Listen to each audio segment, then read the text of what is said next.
you.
Good morning.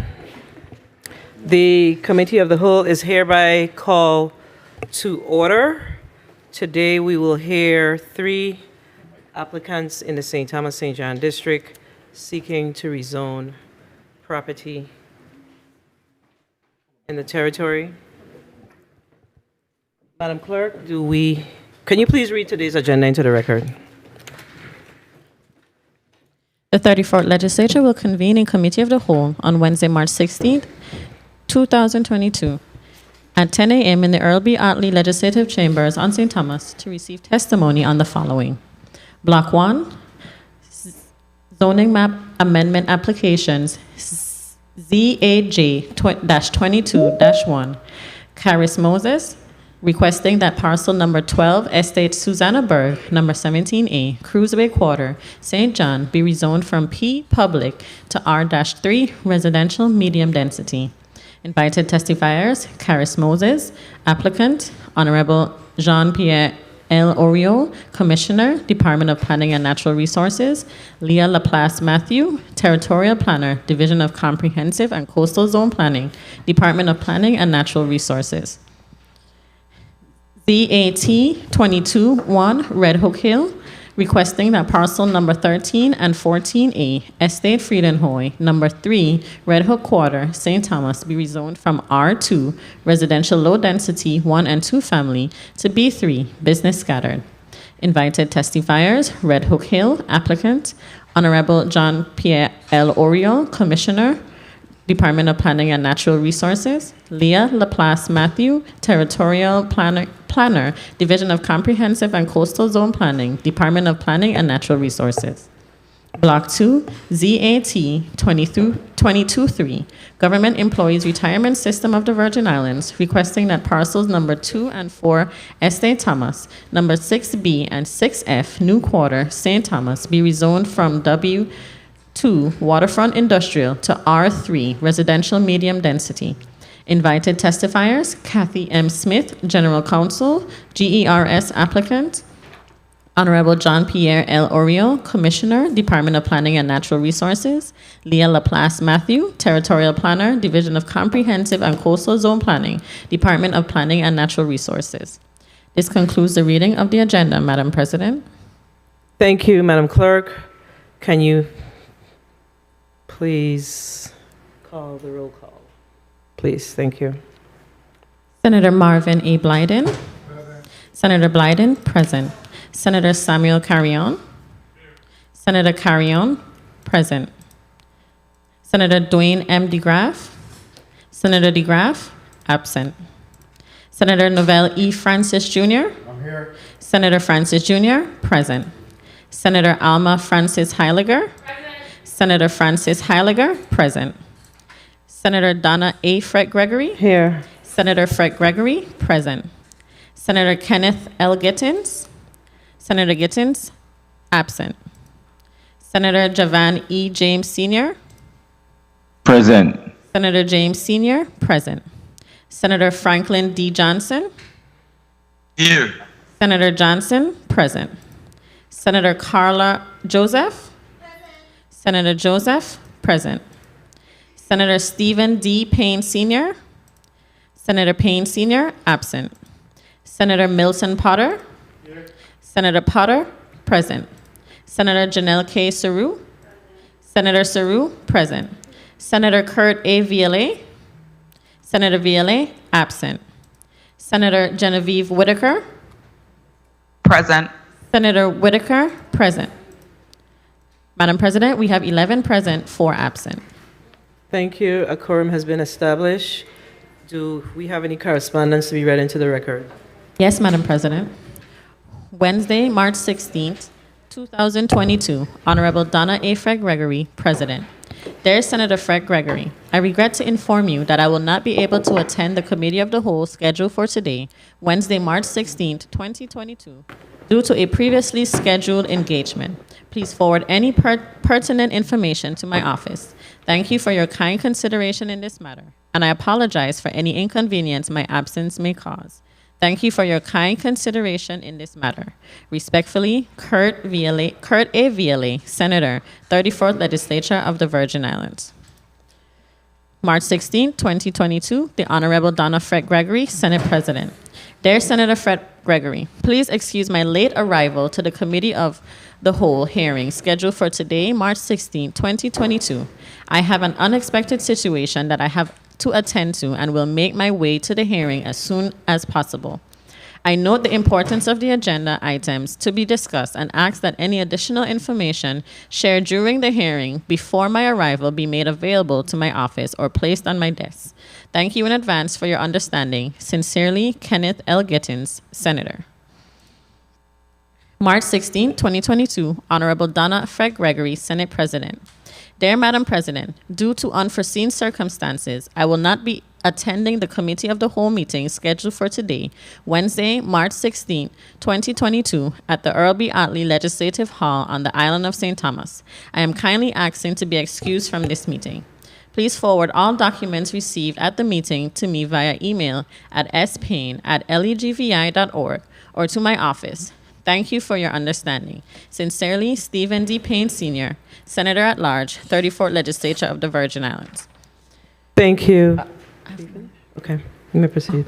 March 16, 2022, Honorable Donna Fred Gregory, Committee, 34th Legislature of the Virgin Islands. Dear Chairman Fred Gregory, please be informed that I will be late attending the Committee of the Whole scheduled for Wednesday, March 16, 2022, due to a previously scheduled arrangement. I ask that I be marked as excused. Thank you in advance for your understanding. Sincerely, Dwayne M. DeGraff, Senator, 34th Legislature of the Virgin Islands. This concludes the reading of the correspondence, Madam President. Thank you, Madam Clerk. Please mark Senator Kurt Vealie as excused and Senator Stephen E. Payne as excused.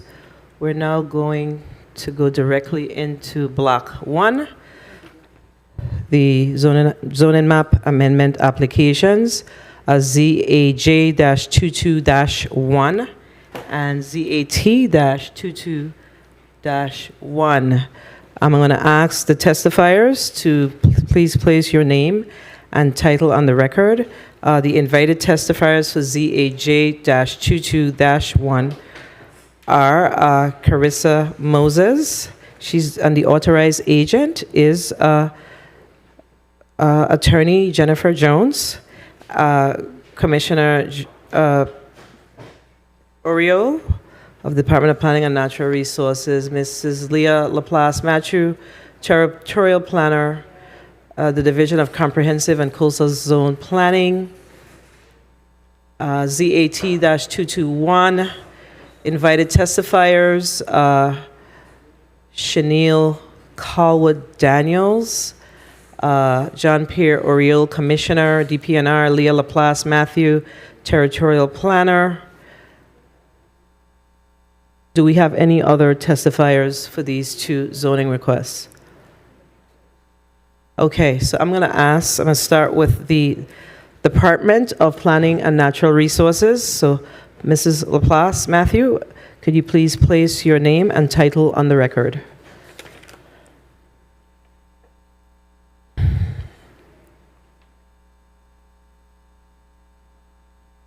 We're having a difficult time hearing in St. Croix.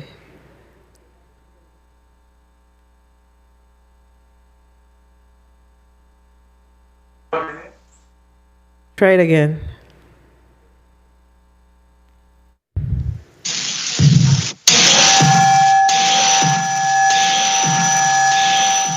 I'm able to hear. The Committee of the Whole stands in recess for 2 minutes.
Where committee on hold is back on the record.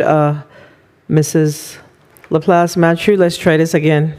Can you please put your name and title on the record, please?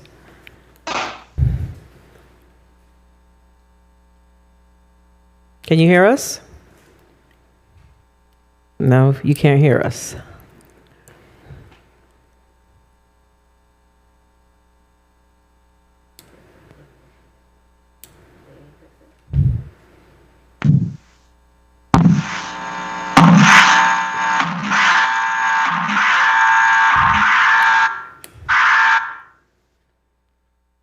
St. Croix, can you hear us? St. Croix, can you hear us?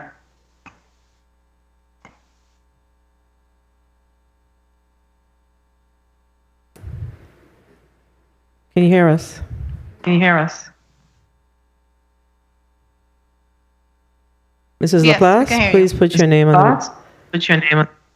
Okay, media, Good Okay, morning. media, one second, Mrs. Laplace. 1 second, Mrs. Matthew, Laplace. I am Matthew, hearing I am myself. There's a hearing redundancy. myself.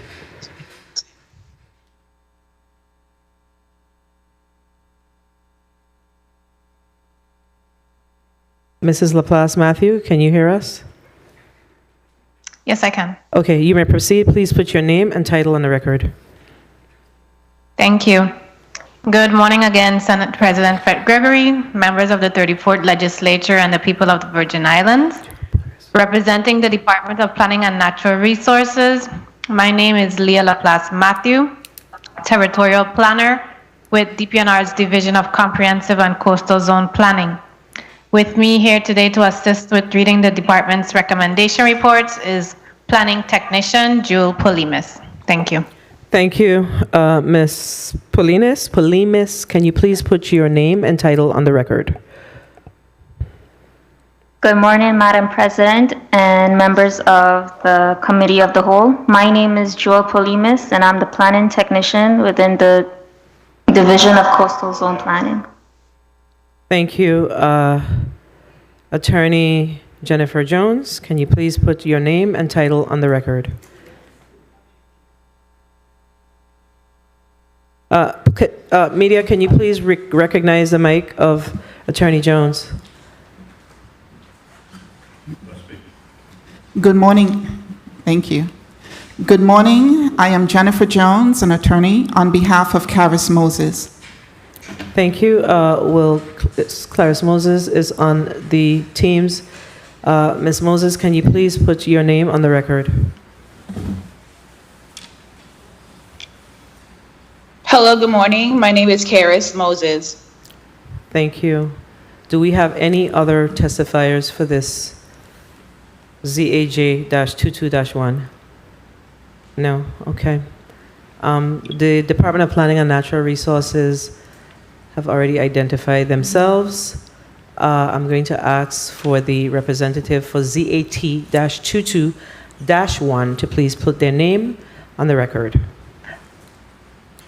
Good morning, Honorable Senator Fred Gregory and all senators. My name is Shaniel Callwood Daniels. I'm an architect and representative for Red Hook Hills, LLC.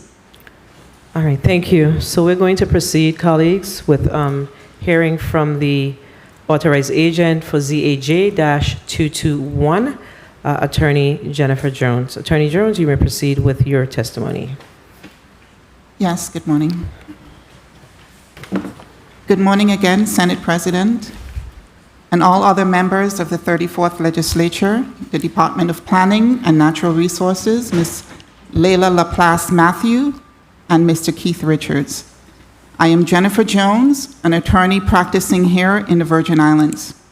Thank you all for the opportunity to present you with our plea in this final stage of the application for rezoning of number 12 Susannaburg St. John, U.S. Virgin Islands, from P Public to R3 in order to develop villas or guest houses for short-term rental. It is my privilege to present on behalf of Karis Moses, the owner of parcel number 12 Susannaburg, who is a young, enterprising female member of one of the largest and oldest St. John families. Ms. Moses is young and innovative in her own right, but the idea to develop number 12 Susannaburg St. John into short-term rental villas actually came from her young, precocious 10-year-old daughter. This is about her showing other young persons what is possible for local Virgin Islanders. They too can dream to build commercial complexes like those envisioned by Ms. Moses and her daughter. Ms. Moses is attempting here to ensure that her family line will be able to realize the dreams of her parents and of her uncle, Oswin Richards, who sold her the property. It is her dream to create lasting generational wealth. It is said that generational wealth only lasts 3 generations. But rest assured, between Ms. Moses and her children, what they are attempting here will guarantee financial independence for many generations to come. Along with our testimony today, we are providing a PowerPoint presentation to better illustrate the dream of creating Carrie Alley Villas. Media, can you please bring up the PowerPoint presentation?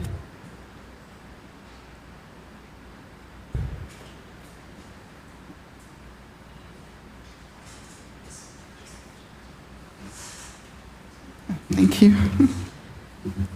So, media, for the sake of the senators who's sitting at the left of myself, we're going to need to see it on the right screen as well, please, one of the right screens. We have it twice on the left screen, my left, but they need to see it on their right, please. Please make the appropriate adjustment. You may proceed. Thank you. Ms. Moses is requesting to rezone parcel number 12 Susannaburg, St. John, U.S. Virgin Islands, from P Public to R3 medium density. In the early 1970s, when the zoning maps were being drawn, number 12 Susannaburg was mistakenly zoned P, which is reserved for public property. This new zoning will allow not only a correction of the zoning error, but it will also provide for a higher density that will accommodate the construction of villas on the property. Cary Villas will provide up to 6 short-term rental units.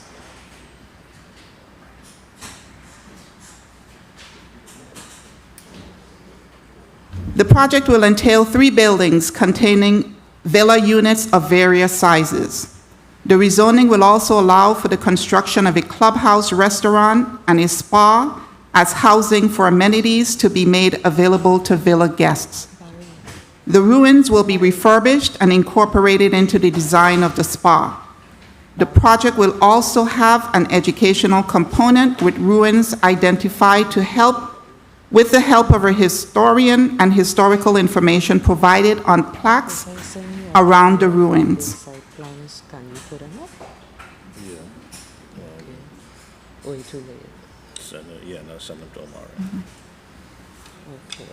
Building 1.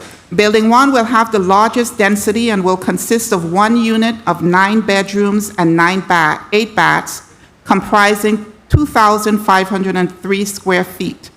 This unit will be able to accommodate large groups of up to 25 people. Alternatively, the units will be designed like more traditional hotel rooms and will consist of 3 or 4 separate units with occupants limits up to 8 people. This building will also have its own views, front, side, and rear views.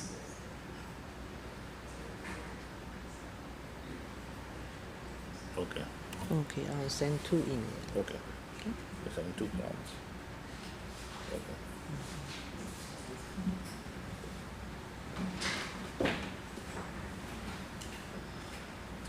Building 2. Building 2 will consist of 2 2-bedroom, 2-bath units within a space of 3,611 square feet. It will have 2 kitchens and will accommodate up to 16 people in capacity, 8 persons per unit. Building 2 will have its own pool as well. The exterior building layout is provided here at various views, front, side, and rear views.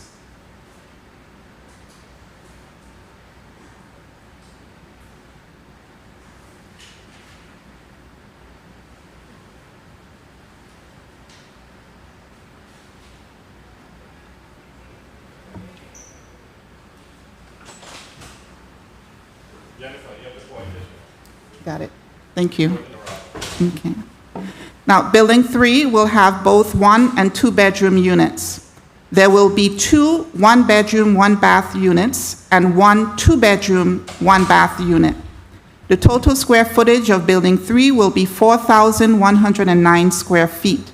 The total capacity will be 20 persons. We also have various views for Building 3.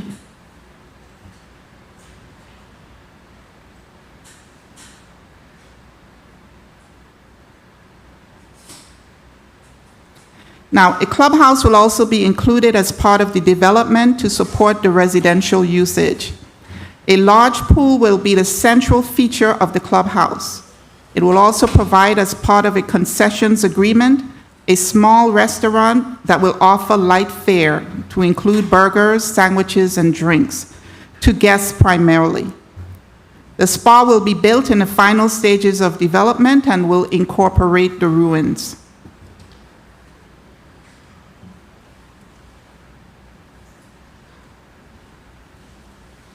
Now, the property is 2.7 acres and is located in Estate Susannaburg, just off Centerline Road.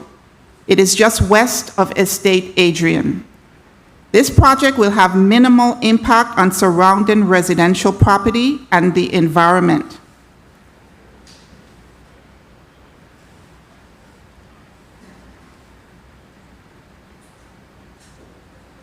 In fact, the nearest residential residence is a family-owned building that would not be placed less than 300 feet from the operational parts of the development.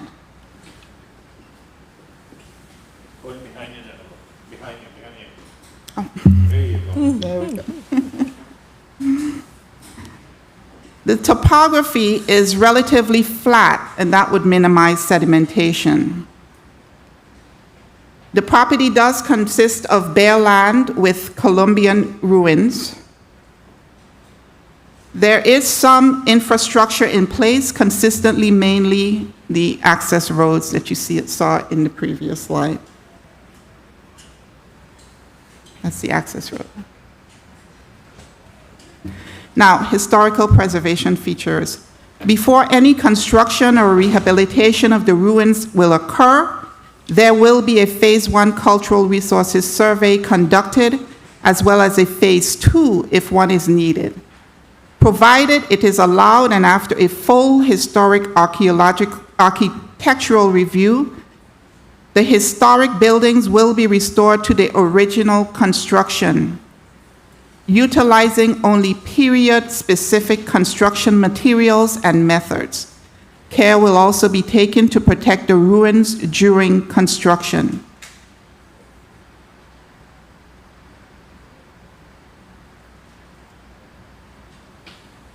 Now, in order for this project to move forward, Ms. Moses must have the support of this body.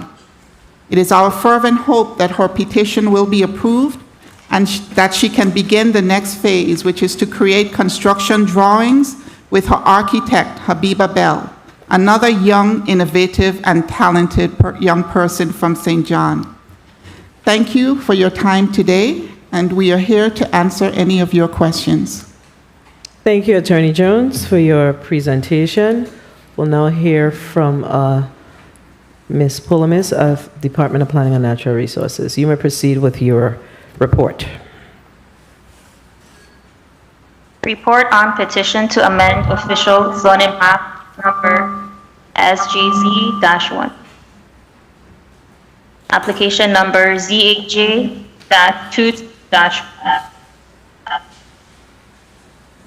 Petition of Caris Moses, authorized agent Jennifer Jones, requesting that parcel number 12, Estate Susanna Burke, number 17A, Way Quarter, St. John, be rezoned from P-Public to larger residential medium density. Owner applicant, Caris Moses, asked for warranty deed dated July 16, 2018, document number 201. Ms. Pulimis? Could you bring the mic? Could you come a little closer to the mic? We're having some difficulty hearing you on this end. Let's try it again, please. You want me to start from the beginning, Madam President? No, you can proceed from where you stopped just now. Okay. Owner applicant, Caris Moses, asked for warranty deed dated July 16, 2018, document number 2018005753. Power of attorney was granted to Jennifer Jones. Acreage. The property comprises a total of 2.7 acres and is described on drawing number A9-591-T002. Current use. The property is undeveloped, has historical ruins. The proposed use is commercial villa / guest house development. Surrounding uses and zones. The surrounding properties are zoned P Public, R1 residential low density, R2 residential low density 1 and 2 family, R4 residential medium density, C commercial, B2 business secondary / neighborhood, and B4 business residential areas. The area consists of a mix of vacant land, residential, and commercial uses. Infrastructure. Water needs will be supplied by cisterns and well.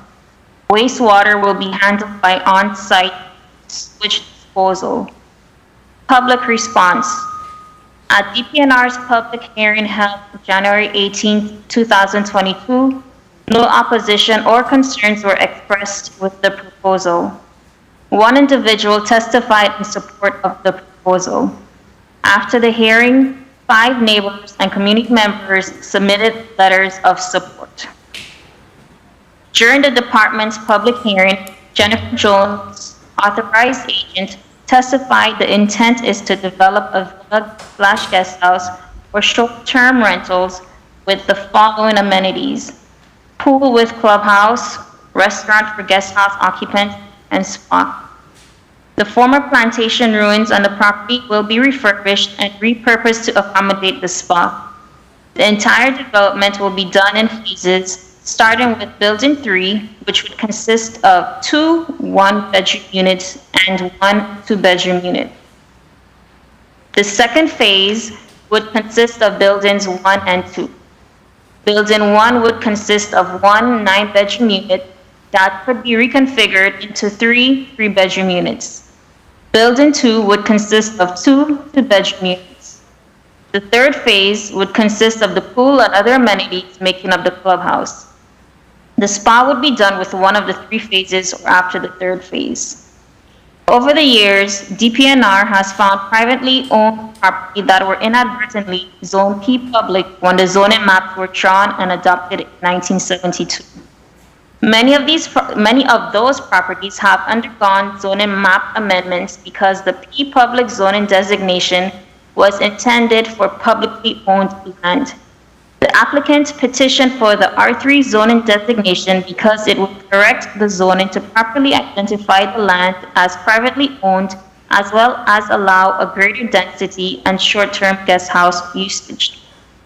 After analyzing the applicant's request, the department recommends approval of the rezoning request because the mix of surrounding zones and uses would be compatible. The department also recognizes that the area has had 8 rezoning attempts, with 5 granted for R4, B2, B4, and C commercial zoning. The area's development and lack of opposition indicates mixed use is desirable to the area residents. Regarding the historical ruins, it is noted that the site will need to undergo a full Phase 1 cultural resources survey with high chances of a Phase 2 testing and evaluation study, both of which could be carried out simultaneously. The refurbishment and repurposing of the ruins would also involve an historic architectural review. Recommendation: the Department of Planning and Natural Resources recommends that parcel number 12, Estate Susanna Burke, number 17A, Cruz Bay Quarter, St. John, be rezoned from P Public to R3 Residential Medium Density. Signed, Commissioner Jean-Pierre Oriol, dated February 17, 2022. Thank you, Ms. Polomis. Do you have any map presentations for us on this? Yes?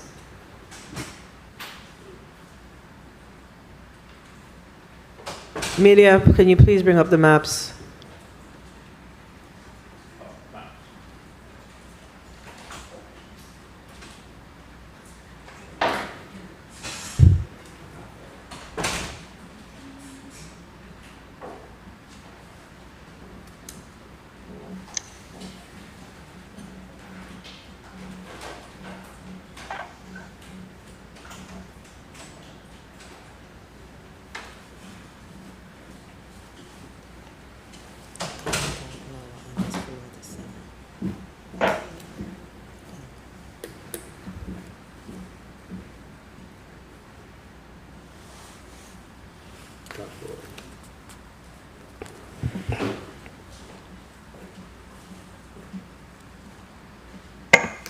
Good morning, this is Leila Pasmati with DPNR. And the picture shown is the conceptual for the site.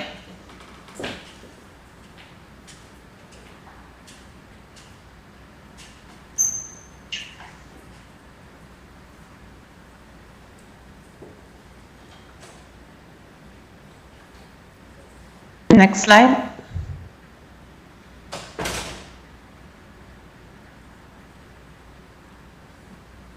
Media, is that the only slide that you have?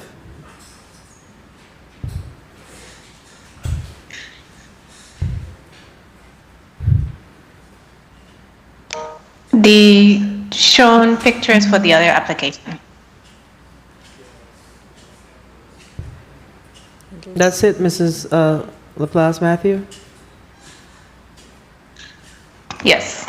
All right, colleagues, you should have the information in your, all the information is placed on the drive, as well as the presentation I was given by Attorney Jones is also on the drive.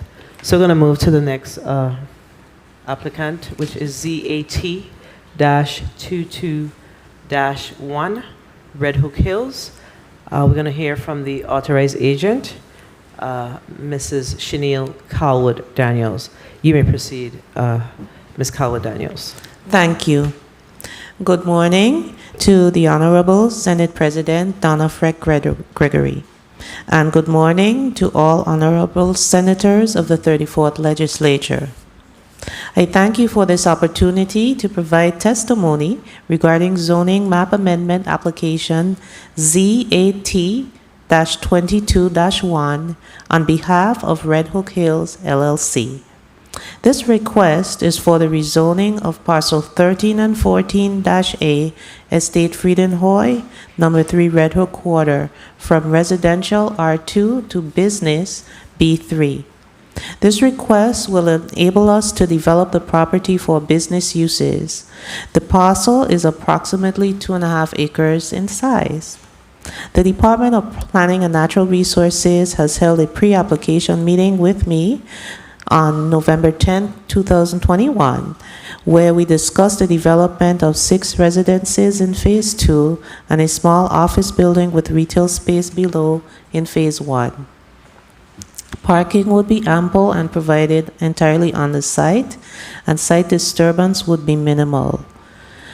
At this hearing, there were no concerns raised by the public, and the neighbors were notified by posting a poster advertising the hearing on the site. The Department of Planning and Natural Resources did issue a favorable rezoning report, which you have. This rezoning is the last project that my father, a former Senator Horace Calwood Sr., and I worked on together. We spent much time working on it, driving and walking the land, and he left a legacy of helping many people to achieve their dreams of home ownership and starting small business. We at Red Oak Hills look forward to developing the property in a respectful manner and supporting the surrounding community to carry forward his legacy as he would have done. I'm available to respond to any questions that you may have. Thank you, Senator Gregory, for scheduling this hearing, and thank you to the Committee of the Whole for your consideration. Thank you, Mrs. Calwood Daniels. We're now going to hear from the Department of Planning and Natural Resources with your report. Ms. Pulimis, you may proceed with your report. Report on petition to amend official zoning map number STZ-10. Application number ZAT-22-1. Petition of Red Hook Hill authorized agent Chanel Calwood Daniels requesting that parcel number 13 and 14A Estate Friedenhoy number 3 Red Hook Quarter St. Thomas be rezoned from R2 residential low density 1 and 2 family to B3 business scattered. Owner applicant, the property owner is Red Hook Hills LLC as per warranty deed dated August 26, 2020. Number 2000065541. Power of attorney was granted to Chanel Calwood Daniels. Acreage. The property comprises 2.5 acres and is described on drawing number D9 9192-T017. Current use, the property is undeveloped. Proposed use, mixed-use development. Surrounding uses and zones. Surrounding properties are zoned R2, B3, and B4 business residential areas with a mix of vacant land, single and two-family residences, and a warehouse. Infrastructure. Water needs will be supplied by cistern and public water line. Wastewater will be handled by a wastewater treatment plant. Public response. At DPNR's public hearing held November 10th, 2021, no opposition or concerns were expressed with the proposal. Analysis. During the department's public hearing, Ms. Calwood Daniels testified the two-phase development would take approximately 3 years to complete. The first phase would consist of development of the commercial portion of the proposal, a 2-story, 4-bay building. The second phase would consist of 6 2-story single-family dwellings. In analyzing the applicant's request, the department considered the appropriateness of the requested B3 zone for the proposal and area. The B3 zone allows mixed-use development. The nearby existence of retail and office uses would lessen the reliance of having to utilize a car to obtain goods and services residents would need. The proposed development, while could decidedly lessen desirability of the area for exclusively low-density residential use, could also spur the development of more intense residential activity, thus generating a support population for the uses to be provided at the subject property. There were no concerns expressed by the public indicating neighbors were not against a manageable and gradual increase in uses and density in the area. The B3 business scattered zone is appropriate for the petition because it was primarily intended to permit small neighborhood serving retail businesses within residential districts, usually a single store or small strip mall. The B3 zone was established to accommodate the interspersion of business uses in residential areas, and it would allow a lesser intensity of uses than what would be allowable by the other business zones B2 and B4. The B3 zone would permit non-residential uses, retail and offices, as well as allow residential use of the property. The area has also had 2 rezonings, B3 and B4. A mixed-use community benefits residents, particularly in those areas where walkability is desirable. Recommendation. The Department of Planning and Natural Resources recommends that official zoning map number STZ-10 be amended from R2 residential low-density 1 and 2 family to B3 business scattered for parcel number 13 and 14A, Estate Friedenhoy, number 3, Red Hook Quarter, St. Thomas. Signed, Assistant Commissioner Keith Richards, dated January 24, 2022. Thank you, Ms. Pulimis. Do you have visuals to share? Media, can you please pull up the visuals for this presentation?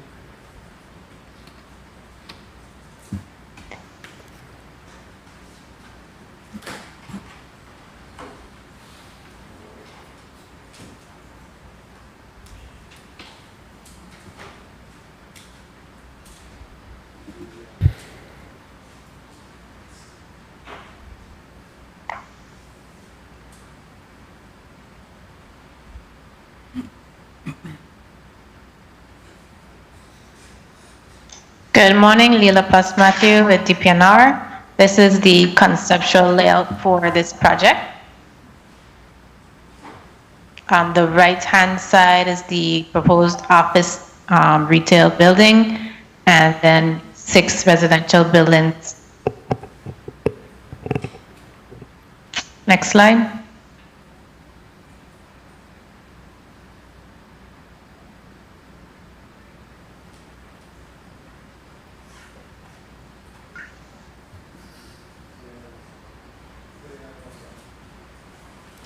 It's just the one.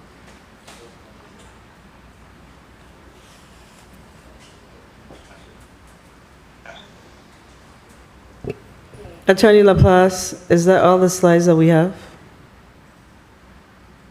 There were site pictures in the file. Colleagues, I'm not sure what's happening this morning with regards to these slides, but please check the drive.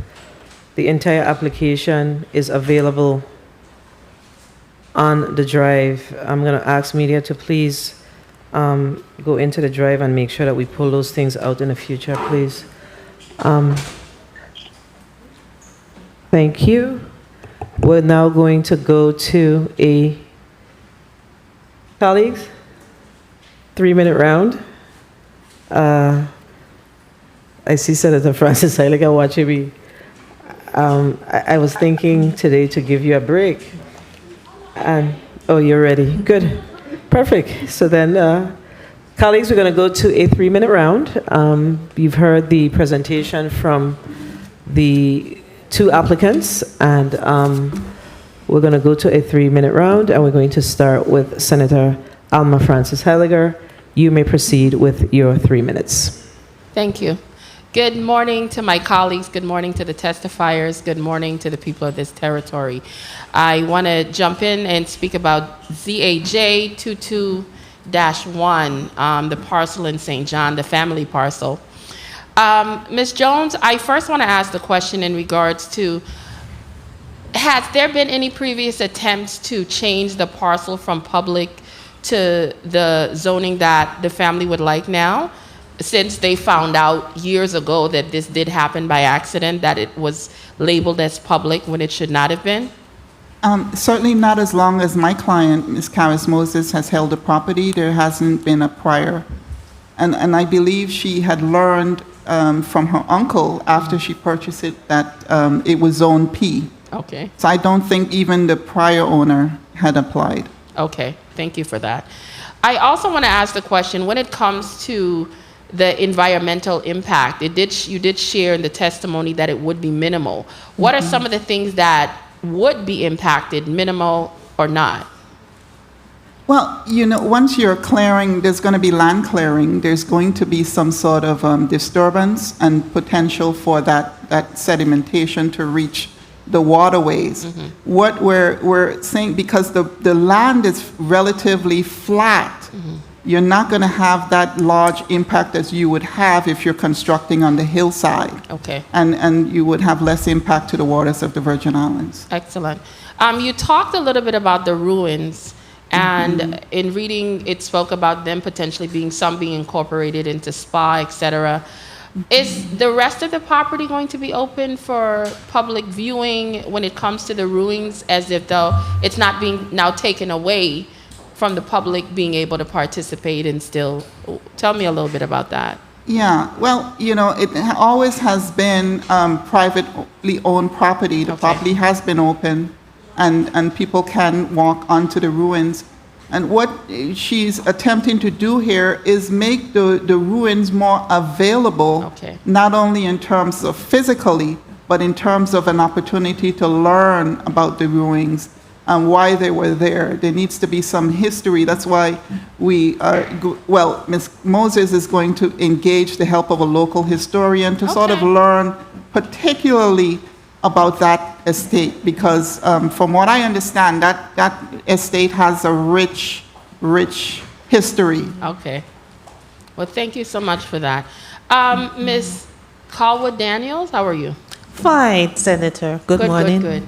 I am always for development and making sure that there's housing available here in the territory. We talked about short-term versus long-term for some of them. Is there going to be a happy balance? Because I heard you talked about long-term, but I know a lot of times people do engage in short-term because of the quick turnaround of cash. Right. And what are your plans, if any, for that? Time. Okay, well, our plans are to develop the 6 homes primarily as long-term rental. If there's opportunity to do short-term rental, we may engage in that. but the idea is to provide long-term rental for local residents. One of the things that my dad was very big on in the way that he developed his properties is he didn't maximize and say rezone an entire parcel and put a bunch of condos and maximize the development. He wanted to make sure that the local man, the little man, had a chance to own property, and he felt that we deserved to own the best of properties with the best of views like anyone else. And the parcel that we're rezoning is a portion of the parcel that he and his partners had. It's a group of local people that are involved, and most of it has been sold already to local residents. Okay, excellent. Okay, and the way he did it, people could pay in terms if they didn't have everything. If they couldn't get through with the bank financing, he accepted them paying in terms, and many people are currently building their homes on the rest of the site, but the front portion, he wanted to do this type of development. Okay. Well, thank you so much for that. You're welcome. Thanks for the additional time, Madam Chair. Thank you, Senator Francis Halliger, and please mark Senator Dwayne M. DeGraff as present, as he was not here when we started the meeting. Senator DeGraff, you're recognized for your 3 minutes. Thank you, Madam Chair. Good morning, colleagues. Good morning, testifiers, all of you listening and present. I do apologize for being late. 3 minutes, a minute and a half each. St. Thomas, St. John. I think when I was St. Gregory, I guess 7 minutes, just double check it. But okay. I need very short time anyhow. I support both of them. That's number one. Now, was what DPNR offered to both of you, you agree with? Or it was anything else you were looking for? You agree with the rezoning that they gave? Yes, absolutely. Okay. Yes. Okay, Yes. now I think, Ms. Calwood, Daniel, I think I spoke with your father before, because your father had some other properties that came. We didn't hear this one before. This one, yes, there was an attempt to rezone it Right. before, yes, Okay, in the previous legislature. Right, I was there, and what was the issue then? Was there an issue? I think I was still in the States at the time, Okay. so I didn't handle that for him, but we did talk about it. There was some concern about a tree boa. Okay. Since Right, then, more of the property has been developed as the landowners on the uphill side have gotten their permits from DPNR.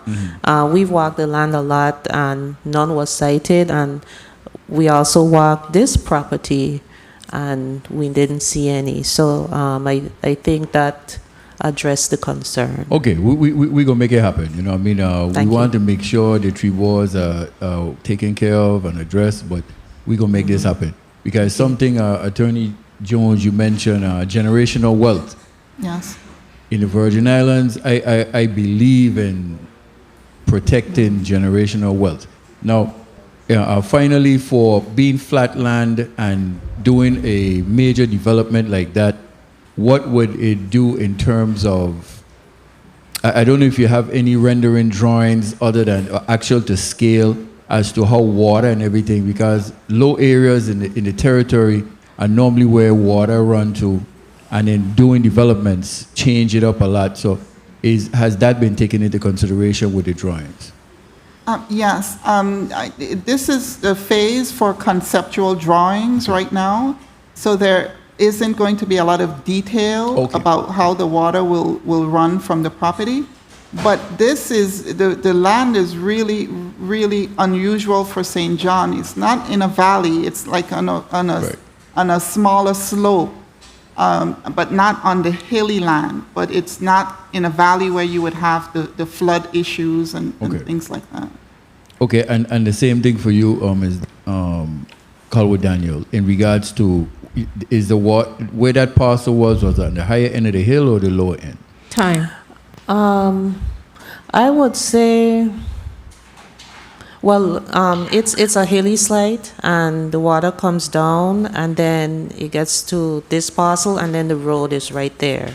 So we would provide drainage swales along the road, and then it's on a hill, so it would run down the hill like it normally does. Okay, thank you. Thank you for the time, Madam Chair. Thank you, Senator Graff. Do you need an extra minute or so?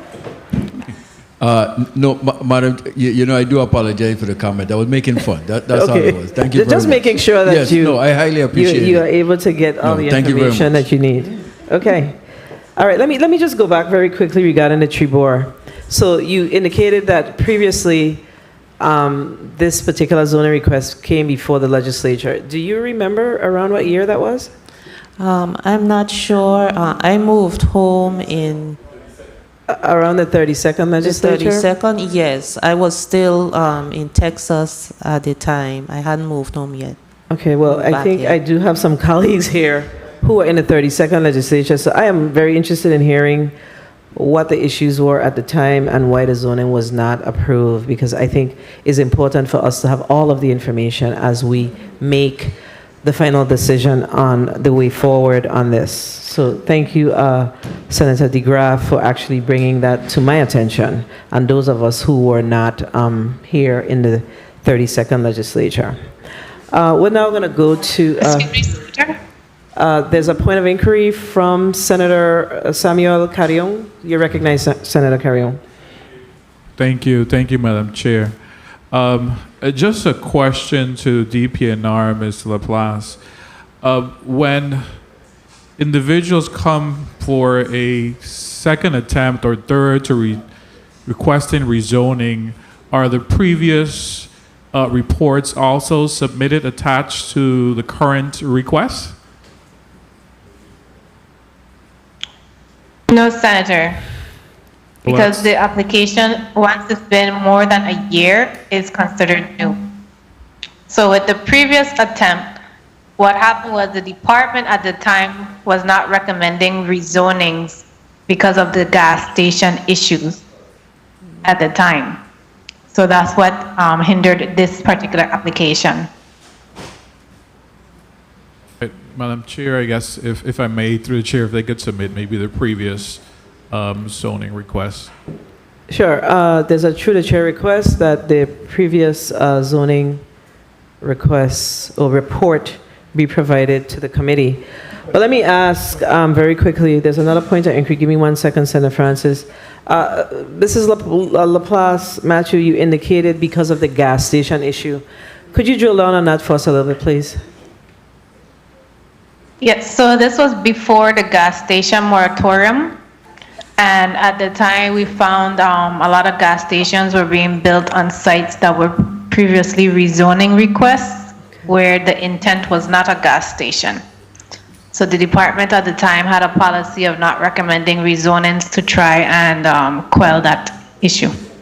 Okay, so it goes back to the conversations that we've been having as it relates to DPNR basically saying no without getting the information as to why the individuals are truly rezoning. And I guess some of it has to do with a trust issue because of the issues that we've had in the past with rezoning requests, and then we see gas stations popping up. So I get it. I think there's a point of inquiry from point of information from Senator Novalee Francis Jr. You recognize Senator Francis. Thank you, Madam Chair. I just wanted to put on the record that, in fact, the request that came before the legislature before would be available. It's in archives, and simply we get archived to produce. I don't think that DPNR need to be, be the one to provide the information. It is in-house, and we'll make sure that the transcript and the information will be provided, through our in-house archives. Thank you very much. Thank you, Senator Francis. You are absolutely correct that we can request that from archives as we speak, that the previous zoning requests, I don't believe it's the same number, so we're going to have to know what the number is. Mrs. Leah Laplace, Matthew, would you have that number handy, or can you get it before the meeting is over? I'll try and get it before the end of the meeting. Thank you. Appreciate it. We're going to now move to the next senator, Senator Franklin D. Johnson. You're recognized for your 3 minutes.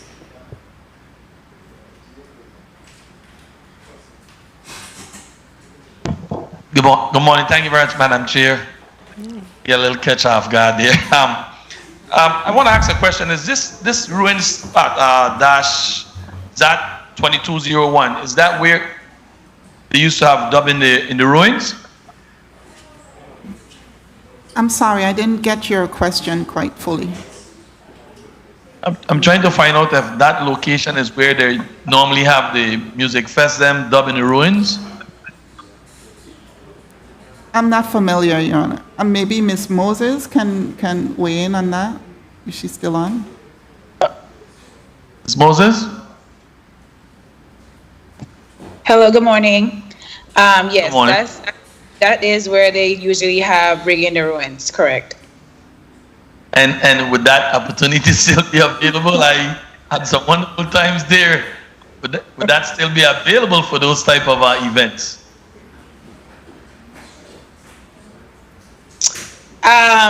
It depends, because where the property is located, it's actually owned by several different landowners, all family members.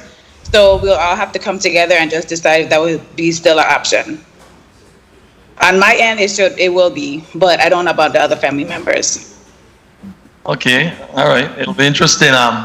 Last entertainer I saw there was Christopher Martin. It was a very good concert. My other question, what about parking, Jones? What's the situation for parking availability? Well, there's 2.7 acres, and really there's not going to be a lot. The lot coverage is substantially less than what's required for the zoning. So there's going to be ample off-street parking provided for this project, not only for the guests, but for all of the employees. All right. One more question I had on that particular. Did historic preservation had any discussion with you guys as far as the ruins is concerned about preserving them to the fullest ability? 1 minute. Not as yet.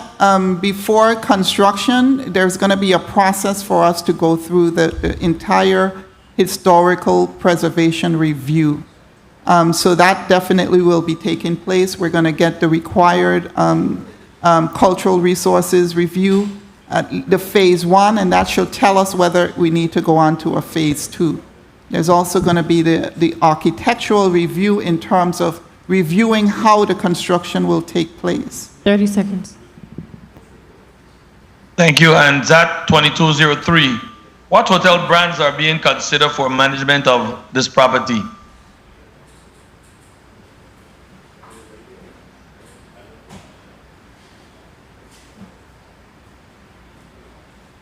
Where -1, -3? Yes. Senator, that's in the second block? I'm jumping ahead. I'm jumping far Yes, ahead. it's in the second Thank you, block. Madam Chair. Yes. Time. Yes, I'm jumping far ahead. So excited about these projects, and I'll wrap up on that note, but I want to say thank you to the Woman for Woman of the Month. I don't know if this was by design, but last week we had a series of women coming forward, presenting opportunities and entrepreneurship, and once DPNR has no fight about this, don't look for a fight from Senator Johnson. I support all of these improvements to the territory, and it's great to see local people trying to do something. Thank you very much, Madam Chair. Thank you, Senator Johnson, and I really think it's just the way the universe is designed and aligned for the month of March. So I must agree with you. Senator Javon E. James Sr., you're recognized for your 3 minutes. Good morning to the people of the U.S. Virgin Islands. Today is just a discussion. Of course, we know we're not taking vote in the Committee of the Whole, but I have no opposition to any of the items in Block 1. Just want to say congratulations to each and every one who's on the agenda today, and they're looking forward to develop their. There's a nasty echo. But when it comes to ZAJ 22-1, the previous sector basically highlighted something that I wanted to touch on, which is the historic aspect of the property. I really can't focus with this echo.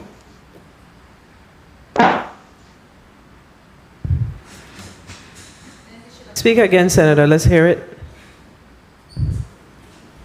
Please All hold the right, senator's time. Testing. Could you do the testing, please? 1, 2. Are you good now? Afternoon. Yes, let's try again. Okay. Thank you for your patience, Madam Chair. When it comes to the phases for the historic aspect of this property, I just want to know how long it's going to take when it comes to the survey, the cultural resources survey. How long is it going to take? Well, we hope that it's not going to be very long where it would impact the ability to start construction. But we're going to listen to the experts and see and abide by their recommendations as to the length. But that's something I cannot speculate on right now until we've had that opportunity. DPNR, can you touch on how long it usually takes? The surveys are done by consultants, and it's based on their findings, so we really have no time frame of what could be discovered. Okay, and my question is, I know there's a cost associated with this. Usually, how much does it cost for something of this nature when it comes to these surveys of the property? I'm not familiar with that.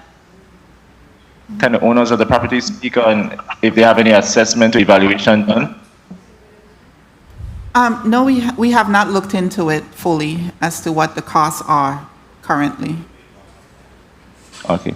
And the reason why I'm asking these questions, I want to make sure that there's no delay and that the individuals who are looking to invest in this project who have the means and resources to get it done. Mm-hmm. And I know it's a matter of time still, but I just want to make sure that the finances are in place and they can be able to expedite it. Yeah. So when it comes to ZAT 22-1, we do support this development as well. And based on the report I'm seeing from DPNR, the property is undeveloped. And I'm always happy to see when undeveloped land is being put to use. And I'm always happy to know when you look in the public response section, there's no opposition. So, one of the main reasons why we have these hearings is to address oppositions and not try to create problems that do not exist. So I have nothing against these two items on the agenda. So when the time is appropriate, I will be voting in affirmative for both of these. Thank you, Madam Chair, for the. Thank you, Senator James Sr. Senator Carla J. Joseph, you're recognized for your 3 minutes. Thank you so much, Madam Chair. Madam Chair, that feedback is a bit discombobulating. Difficulties. Just bear with us. Media, let's I'll hear you proceed again. again. Hold the senator's time. Let's hear you again, Senator Joseph. Pleasant good morning. We're good. You may proceed. Thank you kindly, Madam Chair. A pleasant good morning, Madam Chair, colleagues, testifiers, our people of the Virgin Islands. Madam Chair and colleagues, I rise in support of both pieces of zoning.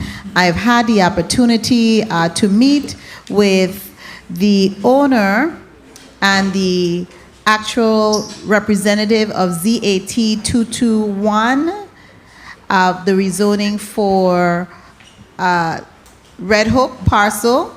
I had the opportunity to walk through the land. I also raised the question relative to the history of this rezoning, and I was told about the tree boa. The issues about this endangered species, let me just make it clear for the listening public. The whole east side of of St. Thomas specifically had issues with tree boa. Our islands have been developed a lot, and so mechanisms are in place when they are putting in any type of development to ensure that that endangered species is still preserved. I know this because of my work previously as an environmental advocate, and so I am comfortable in voting in favor of that rezoning, especially knowing that the proponents of this rezoning are local people, and they understand the dynamics and the culture of our people, and more importantly, that they have a vested interest in our islands. I'm hoping that I know that they will be the developers. My only concern was bars in that residential area, and the proponents of the rezoning indicated that those things may not occur. But I wanted to ask DPNR, with this rezoning, will the B3 that is recommended by DPNR, can a bar be placed on this property? Yes, Senator. The B3 allows bars. Okay, so that may be something we may need to put a tweak on, because we have an issue with our people and having bars in residential areas. It is ridiculous. You know what happened to human beings when we don't get enough sleep? We have issues of hypertension it's caused. We have issues relative to diabetes. Does that sound familiar with a lot of the issues that are affecting our people? So sleep is essential for our bodies to heal. Human beings. Okay, it's across. We have issues with our memory issues. So I would not be in support, and I'm putting it on the record and reiterating it every time, of any bars. Madam President, may I conclude? Any bars being placed in any residential area. It is unheard of and is not right. Thank you kindly, Madam Chair, and know that I will be supporting both of these zoning. Thank you kindly. Thank you, Senator Joseph. Senator Carrion, you're recognized for your 3 minutes. Good morning once again to my colleagues and the viewing and listening audience. I just have a few questions. I don't really have questions to these rezonings, since there weren't any opposition from anyone in the community. As a matter of fact, for ZAJ-22-1, the property in St. John, Ms. Moses, we've received various letters of support. And it's inspiring, I should say, to hear that a local St. Johnian is endeavoring to develop their property to this magnitude. So kudos to Ms. Moses for that. But Ms. Laplace, DPNR, I do have some questions for you. So based on your report, you mentioned that DPNR found that privately owned properties were unfortunately zoned as P for public when the zoning maps were drawn and adopted in 1972, and many of those properties have undergone rezoning. Do we have any more privately owned properties that are still zoned other than this one that is before us as P? And do you have? Yes, Senator. Do you have a number of We those? have found 22 properties, of which 17 chose to rezone. There's 22, and of the 22, 17 have chosen to rezone, so they have already gone through the rezoning process. Yes, Senator. You have one that is currently now going through the process. Correct.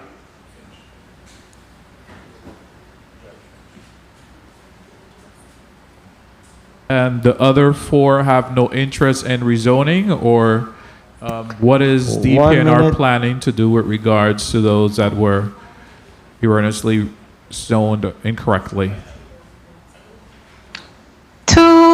The property owners know of the public zoning, but have chosen to stay with it because it allows the uses, the commercial uses that they're doing. The other 2 were not sure the property owner is aware.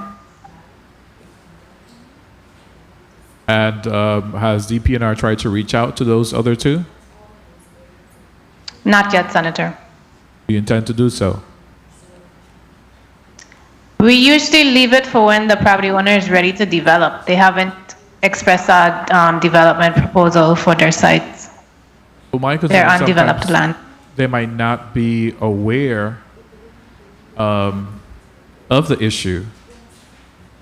But some people are not aware Could you repeat that? until they are selling their property or are pursuing for a mortgage or some financial transaction, and that's when they become aware of it. Correct. Well, my time has been called. Thank you, Madam President. I will stand in support of both of these rezoning. Thank you. Thank you, Senator Carrion. So, in your presentation, you indicated that the properties were originally zoned in that area. What were they originally zoned? P, correct? And that's public. And for the most part, there is a strip mall in that area. And the other properties that have been built out are homes? The P zones that have been rezoned, you mean? Yes, the P zone that have been rezoned. Some of them have restaurants. The majority that rezoned were for residential use.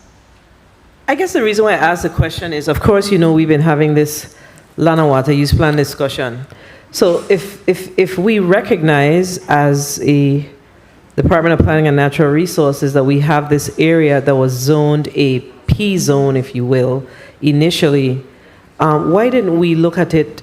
What prevented the Department of Planning and Natural Resources from looking at all of the property in that area that was zoned P zone, that was clearly an error, if you will, from looking at it and making a determination as to what it should be zoned to ensure that the individuals, the owners of the properties, understand exactly what they can and cannot do with the property. It just seems like it goes back to the conversation that we've been having around the, you know, the arbitrary zoning of properties in the territory, but you have this particular area that's basically singled out that a good decision could have been made earlier on. I'm just trying to understand. I mean, you may not be able to answer the question because it doesn't mean that you were there, but why can't we look at matters like this and make a decision? Well, Senator, it boils down to what the property owner wants to do with their property. So once they're aware of the zone and the uses, some choose to rezone and some choose not to. I understand, but what if one decides that they want to? I think my colleague made a pitch earlier around bars in residential areas. What if, you know, one of the property owners decide, you know what, I want to put a bar in this area. You know, how do we mitigate that? How do we truly have the conversation around what you can and cannot do? I think that's my concern. And it doesn't appear to be arbitrary.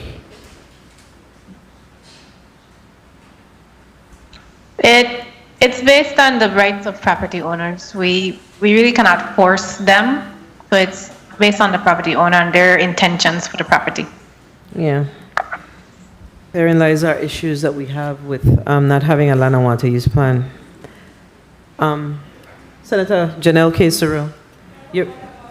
Absolutely, you're recognized for your point of personal privilege, Senator Saru. Thank you, Madam Chair. Before I begin my time, I just wanted to let the legislature and the public know that we are in a governmental league and we keep losing. So I am asking anybody that could play softball to help us out, Madam President. And colleagues, we lost last night 17-4, and we're having 1-1 game, and this is my plea to the institution to come and support us. Thank you. So before we start the senator's time, I'm going to urge the senator, I hope that she is not one of those individuals out there playing softball at this time, because since I've sat in the institution, I've seen you on crutches for a very long time. So I hope that you are not getting out there and thinking that you are the old athlete that I used to know. So let's be mindful of that, because in as much as I would love to come out, I will come out as a spectator and I will cheer them on. And I'm certain that I think I see some athletes in here though. So I think it's a good plea. So, if anybody, we need help. The senator make a plea. We need help. So I'm going to come down and see what I could do. Thank you. Senator, Even sorry, moral I recognize support. you at 3 minutes. Thank you, Madam Chair. I play first base, so we're good. I think I stand on a different side tonight, today, insofar as the zonings are concerned. Ms. Moses, this is the location. You have the windmill bar, and where the plantation ruins, where we have all those concerts inside of our historical structures. Is that a location in that area where our non-locals are reappropriating our culture? Is that what we're talking about? It is the area where there was previously, as we understand from one of the senators, that there was previous where the concerts in the ruins. You still have concerts in the ruins. You still have a lot of non-locals in the ruins playing rock and roll and everything else. And that's where you have Shambles, and then headed down the road is where Flavors nightclub is and the Heading East. That's what we're talking about, that location? I think it's important to note that the ruins are not, there's portion of the ruins that are on Ms. Karis But I'm Moses' asking, property. that's the area we're looking at, right? Yes. Okay. I didn't know much about it, but if Ms. Moses can expound, can answer that question particularly. Because the question would be, on a typical day, they're having concerts, and those who live in the area are struggling to sleep right now because of the concerts. So I don't know, having villas there, if that would impact her clientele. Okay, she can respond. Ms. Moses? Hello, good morning, Senator Saro. Yes, that is the area that the windmill bar is located. That is actually family property.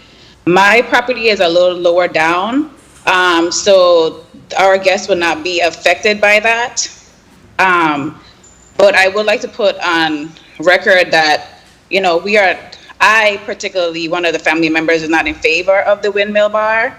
And what's going on our family property as far as all of the, I want to use the right wording, the things that are happening up there on the family property right now.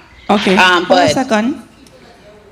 I totally understand, because as a historian and one that speaks about preservation of culture, it is painful to see the reappropriation of where slaves toiled the land, to see it being abused in a fashion for people who have no respect for their ancestors. So that's a different topic for a different day. Now, I can't tell you, Ms. Moses, today what to do with your land. It's your land. But I want to make a plea that the territory at some point is going to turn into a scrub island, where you catch the boat, you report to work, and when work is done, you leave and you go home. And our housing stock, St. John already is, the St. Johnians have no place to live. And every time we turn around, it's a villa, or an Airbnb. And I am not going to stand in the way and go against what you want to do with your property. But at some point, in the name of capitalism, our moral compass has to prevail.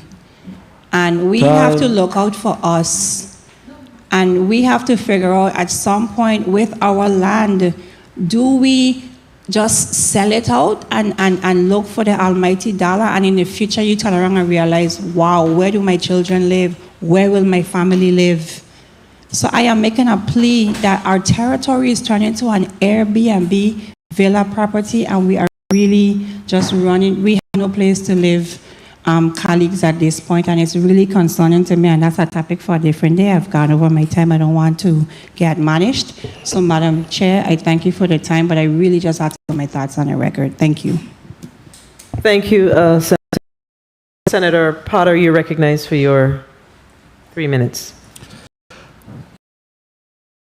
Madam Chair, good morning, colleagues, good morning, testifiers, good morning to the people of the Virgin Islands.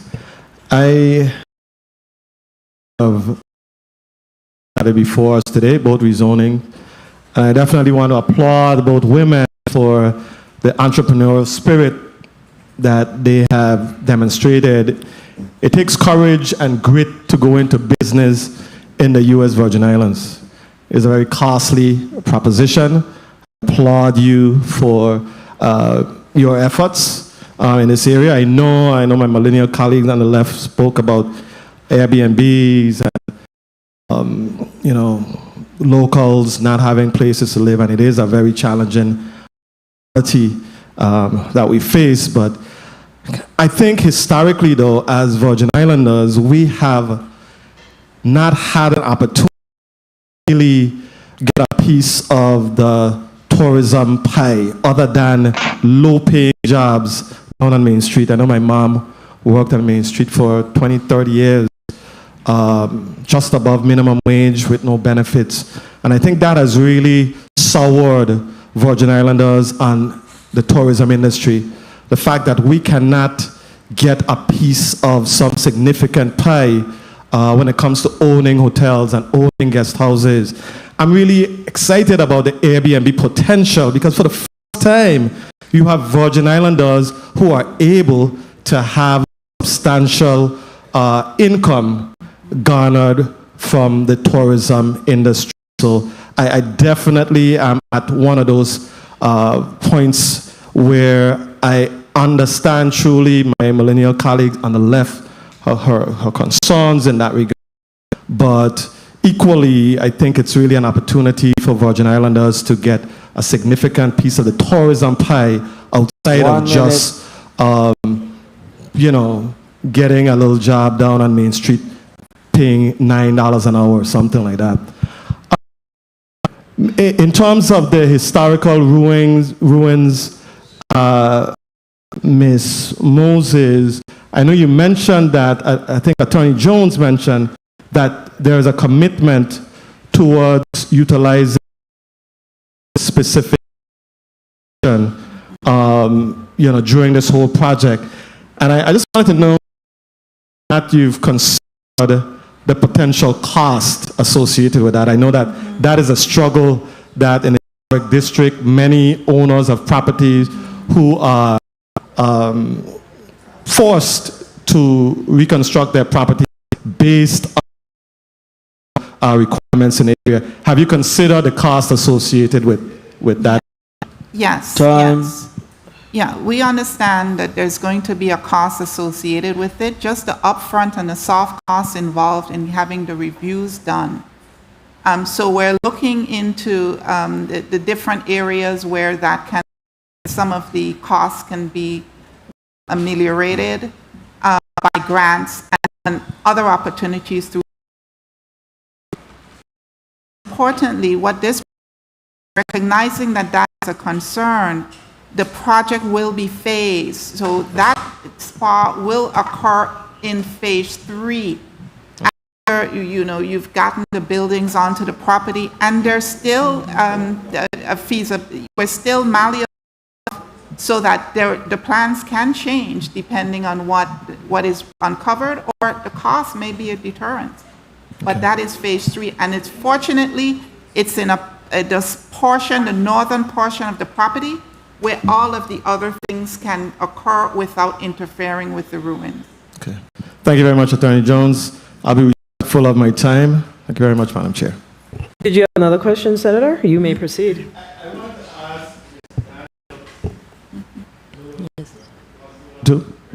I wanted to ask Ms. Daniel regarding the plan. If you can go into a little more detail regarding this mixed-use development that you plan for property out there.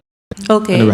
The first phase is to construct a commercial building, 2 stories. It would have 4 retail bays on the ground floor, and then on the second floor would have 4. After that is constructed, the plan is to extend the road inside to loop through the property one way, and so it comes in at the comes out at the high end and construct 6 homes. And the plan is for those to be local. If someone in the group, in the family of the families in the group wanted to do a short rental, but the main idea is long-term rental.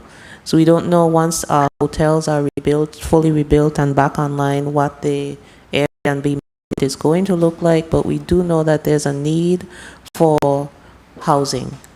So that's the niche we want to fill, and we're looking at long-term. Excellent. Thank you very much, Ms. Daniels. I think you are doing an excellent job of carrying on the legacy of your dad, Harris Calwood.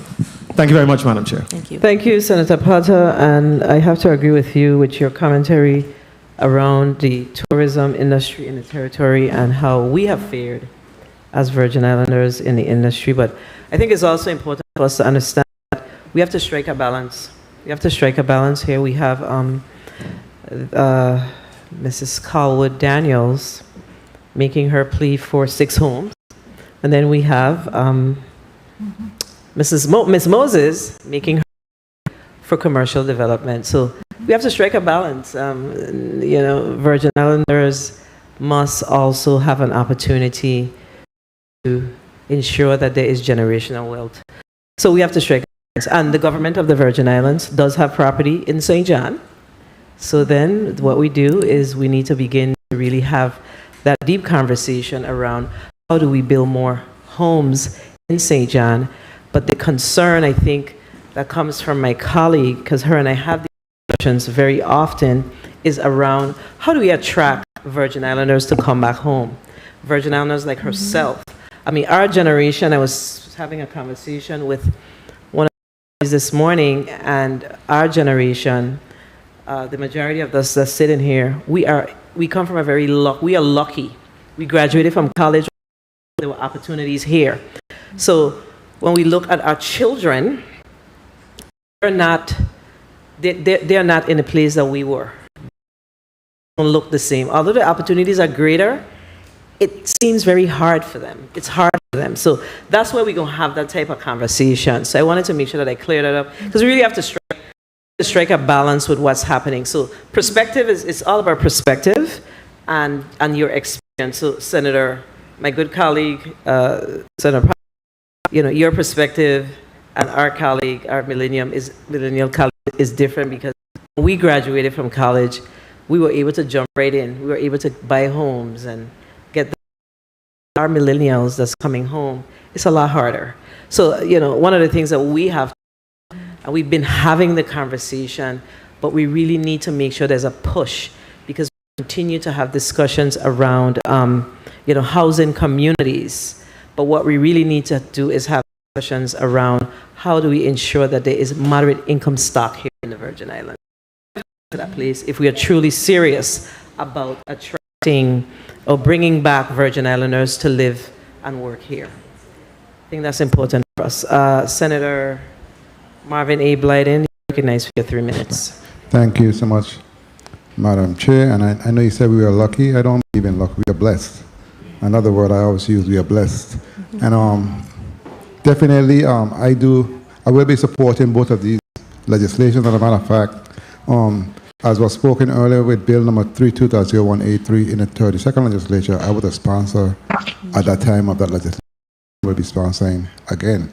The issue was, it was going from R to C, which was commercials, and that was the gas station issue we had at the time. But my colleague and I have corrected that, so we don't have any more issues in terms of station moving forward. Okay. I must say, Ms. Calwood Daniels, you're correct. Your dad, former Senator Harris Calwood, and his partner, Mr. Raymond Francis, and other partners were focused on assuring that locals had an opportunity of home ownership, because they realized that what an investment anyone can make, and they had the willingness and the capability of others in attaining their dream of home ownership. and I respected them much for that. In fact, up to now, they still had a lot of folks that buy land from them. Yeah. They can pay it off and still build at the same time. You know, Yes. banks don't do that. So I believe they have done some great work, and the partners continue to carry on a tradition. And I'm sure all of my colleagues feel the same, and we will be supporting this most important legislation. Thank you. Attorney Jackson and Ms. Moses, good morning to both of you. And I would recommend, in respect to this request, the ruins. Historical tourism is growing tremendously, and we don't have much of that. You know, I believe St. Croix for that. You know, we also have such rich history island, but in particular, St. John and St. Croix, the history is so rich, and that investment, the upfront investment you're making, when you put it from the historical perspective, you're gonna be way better off in terms of attracting individuals and recouping that investment in the long run. I think it's worth the investment, especially when it comes to the historical portion, because folks come to the islands for different experiences, and we have our own DNA, and we have our own history, and I believe the historical part will sell more than anything else. So in that, with the family, that they can go in that direction, it'll be worth the risk, you know, and they'll get a better payoff in the long run in terms of their investment. But nonetheless, congratulations in advance, and I look forward to seeing both of these projects come to fruition and doing whatever I can do to assist you guys in these endeavors. Okay, and thank you so much. I don't have any questions. I am sponsoring both of these. Madam Chair, I want to thank you so much. Thank you, Senator Blyden. Senator Genevieve Whitaker, you're recognized for your 3 minutes. Media, we are unable to see the St. Croix chambers. Focus on, thank you. Senator is not at. Senator Novely Jr., you're recognized for your 3 minutes. Thank you very much, Madam Chair, and good morning, everyone. Good morning to the testifiers, and thank you for being here today and certainly your interest in development. What I'm hearing here today is a level of fulfillment of our individuals here where they want to fulfill the vision of their family. Family have land, and now they want to develop that land. And the conversation a little while ago kind of took me away from what I really wanted to say. But when we talk about generational wealth, we have to also face the unfortunate reality that, in fact, we have local individuals with very good ideas and opportunities. But every time they go to the bank, doors are slammed in their faces. So what happens? They get tired and fed up with it for to sell their property because all the ideas that they have is not being supported. So as leaders, we have to then decide, how do we support? How do we support our locals to ensure that they get a piece of the pie, that they get a seat at the table?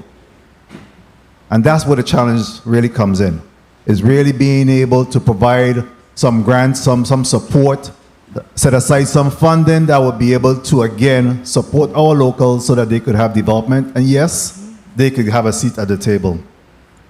I am happy that 4 years later, in February 1st of 2018, we had ZAT 17-4, and at that time, DPNR had 3 issues. The nature of the request, of course, with the gas station. The second issue was no demonstrable evidence of additional commercial space needed in that area, as well as the tree boa. So I'm happy today, 4 years later, that in fact there is some concession being made by DPNR, and in fact we could see this development go forward. So congratulations on that. Thank you, DPNR, for recognizing the issue, and in fact that the tree boa habitat has not been threatened, and in fact we could see some development going on here. On St. John as well, I don't know, because you're gonna be spending a lot of money in doing archaeological studies and all these other issues that again hinders and hampers our ability to develop. So how do we really navigate those process and support through funding, through the EDC or some mechanism by which we could support individuals that have these grand ideas and really get them moving. So, we have a work cut out for us. I think this is the easy part. The approval here is the easy part, but then we don't want these properties just be sit on. We want to be able to see them develop so that, again, they could start to bring in revenues to the government of the Virgin Islands. So I'm in support of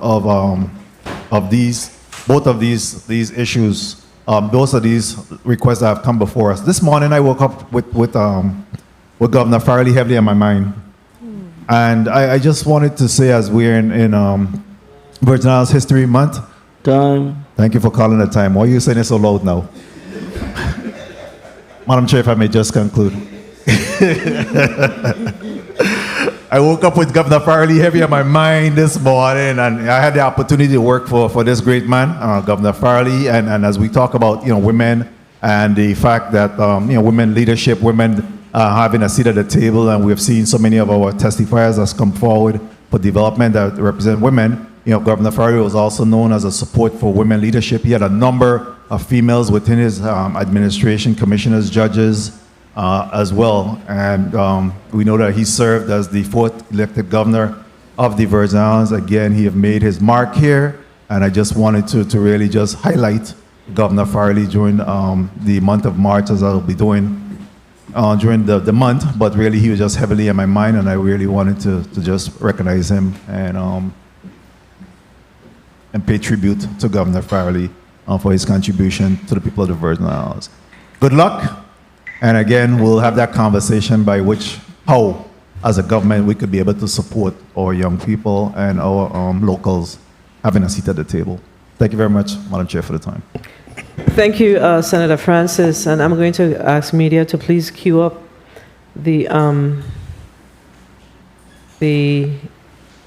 map for ZAT-22-1. Once I'm done speaking, it's important that the community is able to see that information as it relates to the zoning request. It was not available initially, so I'm going to ask that we queue it up once again. But before we do that, I'm also going to take this opportunity to say I rise in support of these measures that's in this particular block. One of my colleagues talked about this time or this period, if you will.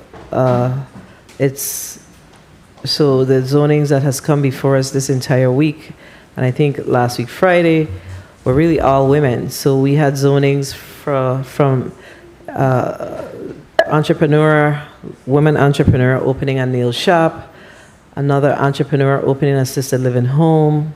Now we have today Airbnbs, housing stock. This is a good time in the Virgin Islands. Women are on the move. We continue to break glass ceilings. And I just want to congratulate all of you for having the grit and the courage to come forward and really,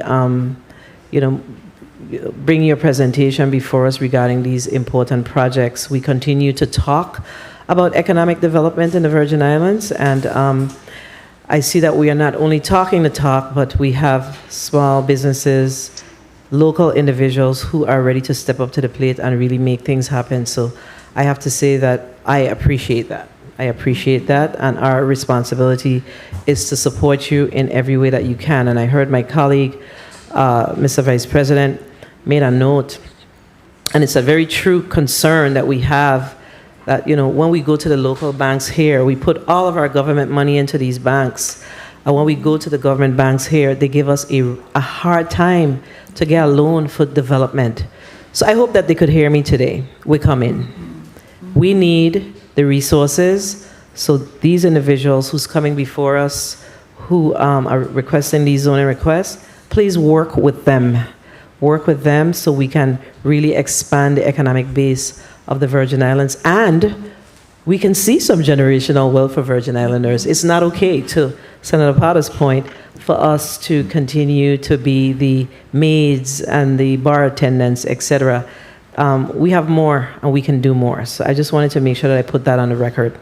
Let me just quickly ask Attorney Jones, and I think the question is for Daniels, Carlwood Daniels as well. So we talked about these projects, but what's important for me to know is that if we were to approve these projects, that they really gonna get off the ground. That's like critical to the discussion because we're talking about economic development, right? So do you have the available resources for let's just start with ZAJ 22-1. Are there resources available to build out this project? And what's the timeline? In addition to, I think there were several phases. So what is that phase timeline looking like in terms of years? Yeah, well, we're proposing a 2-year timeline. And we proposed this 2-year timeline, of course, before all the issues with supplies and getting these things to the island. So we know that that's going to be extended out. But there is the timeline. Ms. Moses went into this project, and I must say that this project didn't start yesterday. This project has been in the making for over 2 years now, and she's thought through all of these things. She knows that, you know, she's a local Virgin Islander, still with very strong ties to these islands, and know what the challenges are, know of the limited opportunities to have funding for these projects and the hurdles that are put in the way. And what Ms. Moses has endured, it so far is a testament to her being here and being able to even present, shows her tenacity. And I do not have any lack of faith in this younger generation and these people who are coming up. And they've seen things, they've had an opportunity to engage in these types of projects. They've learned, they've seen, they know how these things can be successful, and they're coming here armed with the education, the knowledge, and the experience that's required to take these things off the ground and to obtain the financing. Of course, she's thought about it. She knows that she had to have sufficient seed money. She is prepared to move forward with the next phases almost immediately as soon as we get that project. What Ms. Moses and of the other applicant has to endure really is nothing compared to what the ancestors have gone through to get this property into the hands of these new generations. And blood, sweat, tears have bought this presence here and this opportunity here. So those barriers, just like this one, can be torn down, and they must be torn down. Because if not this generation, then when? When, you know, the resources are quickly drying up, we absolutely need to work now, and we need to do that with the support of this legislature. Certainly, we will welcome the additional support in making sure the infrastructure is there commercially so that these projects, it doesn't stop here, that they continue, because it's important. That balance is truly important, because we have a strong foothold on the politics, on the government. We need to have a strong foothold on the commercial entity, on the private entity as well. Thank you for your response. I didn't get a clear clarification on your capital financing. Yes, she's looking, Ms. Moses can probably expound on some of that as well.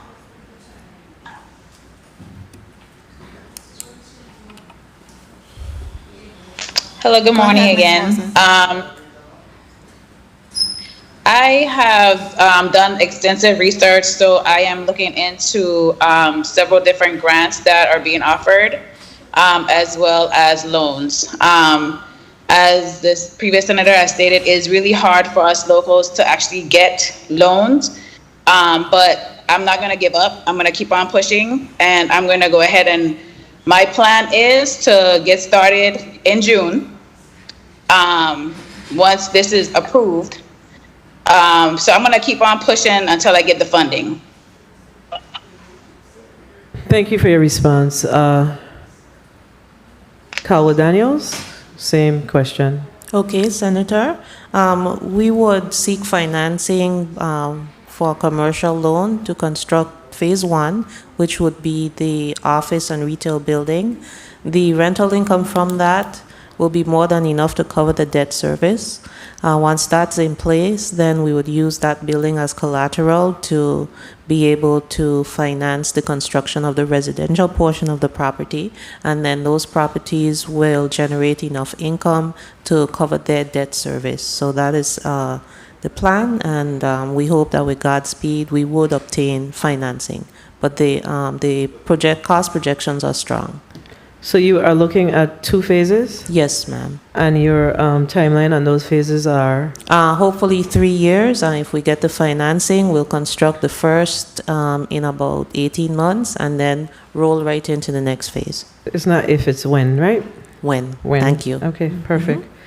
All right, well, my time hasn't been called, but I know my time has been called. So I wish all of you well. I am, like I said, in full support of these 2 measures that's before us this afternoon, and I look forward to casting my vote at the appropriate time. So at this time, I'm going to ask media to please pull up the ZAT-221, and I'm going to ask Miss Laplace Matthews to please provide a quick summary of what's before us. Thank you. Good afternoon. So the top photo is the site photo. The bottom photo is the warehouse across the street from the site. Next picture.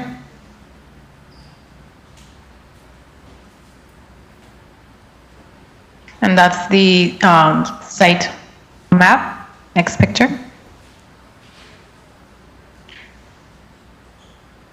Site map showing flooding over on the left-hand side. Next picture.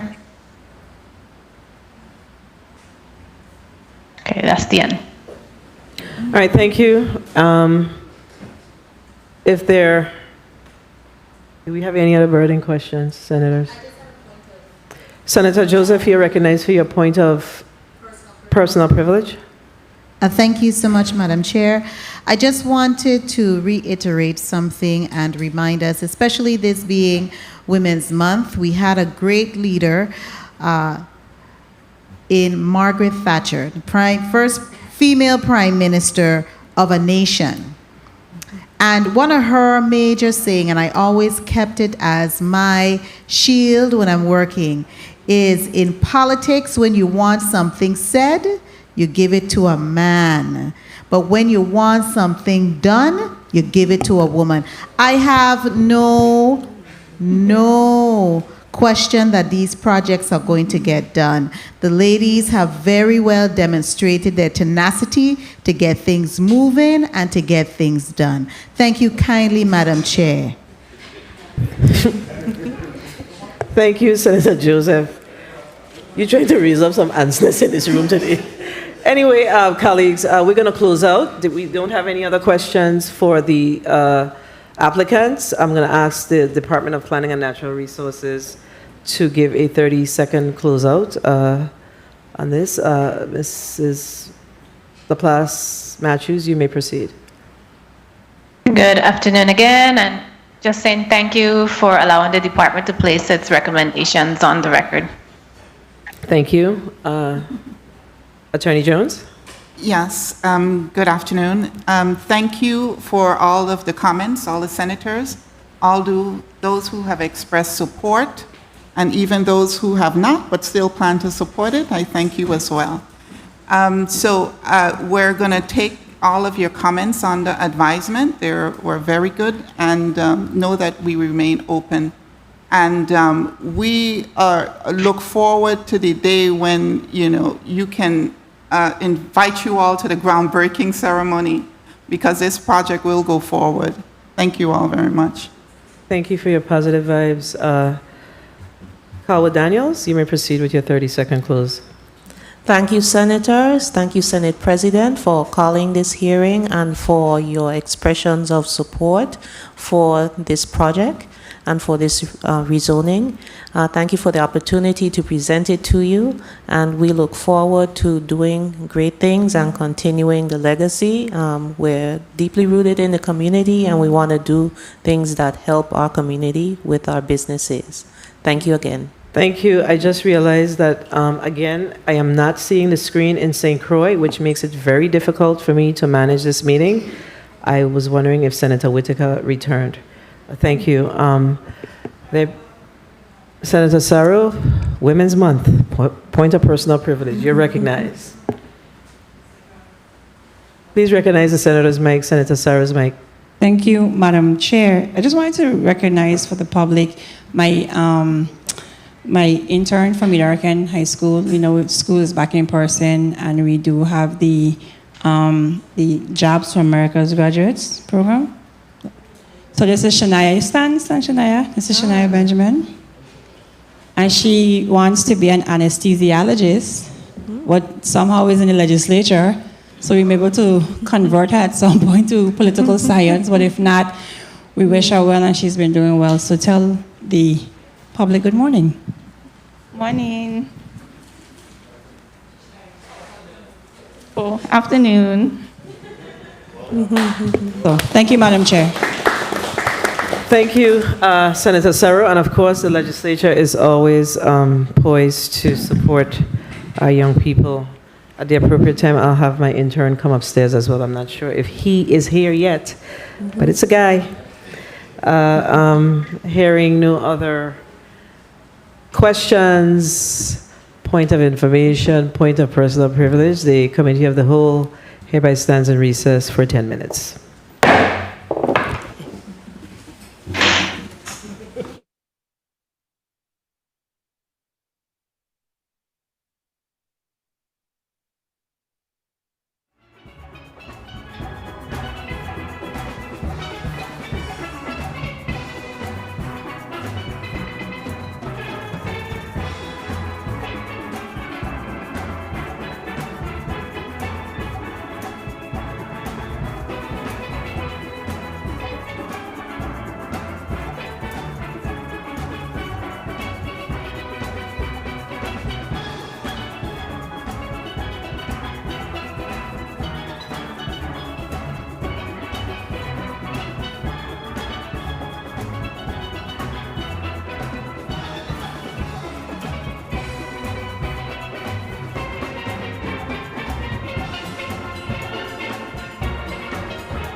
G6 Productions.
The Committee of the Whole is back on the record.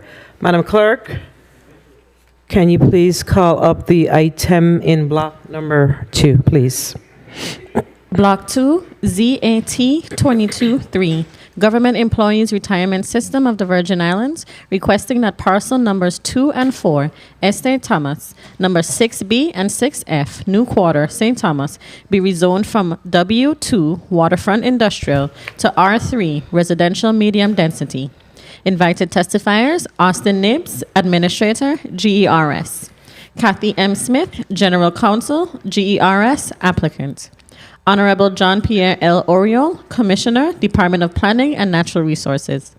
Leah Laplace Matthew, Territorial Planner, Division of Comprehensive and Coastal Zone Planning, Department of Planning and Natural Resources. This concludes the reading of Block 2. Madam Chair. Thank you, Madam Clerk. Thank you, Madam Clerk. I'm going to ask the testifiers to please place their name and title on the record. This afternoon, we're going to discuss the AT 22-3, Government Employees Retirement System Zoning Applicant.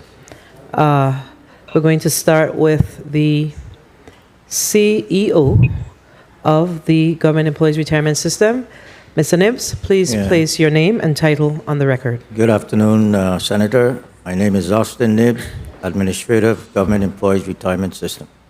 Thank you, and I see that you have a supporting cast, so we're going to move to Attorney Kathy Smith. Please place your name and title on the record. Good afternoon, everyone. Kathy Smith, General Counsel, GERS. Thank you, and I see you have Mrs. Aisha Clendenin Gums. Please put your name and title on the record. Pleasant good afternoon, Senator. Aisha Clendenin Gums, Chief Operating Officer, GERS.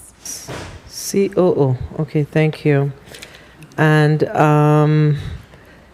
see, we have Mr. Sean Miller here. Can you please put your name and the organization that you're from on the record? Yes, good afternoon. It's Sean Miller from Haven Development.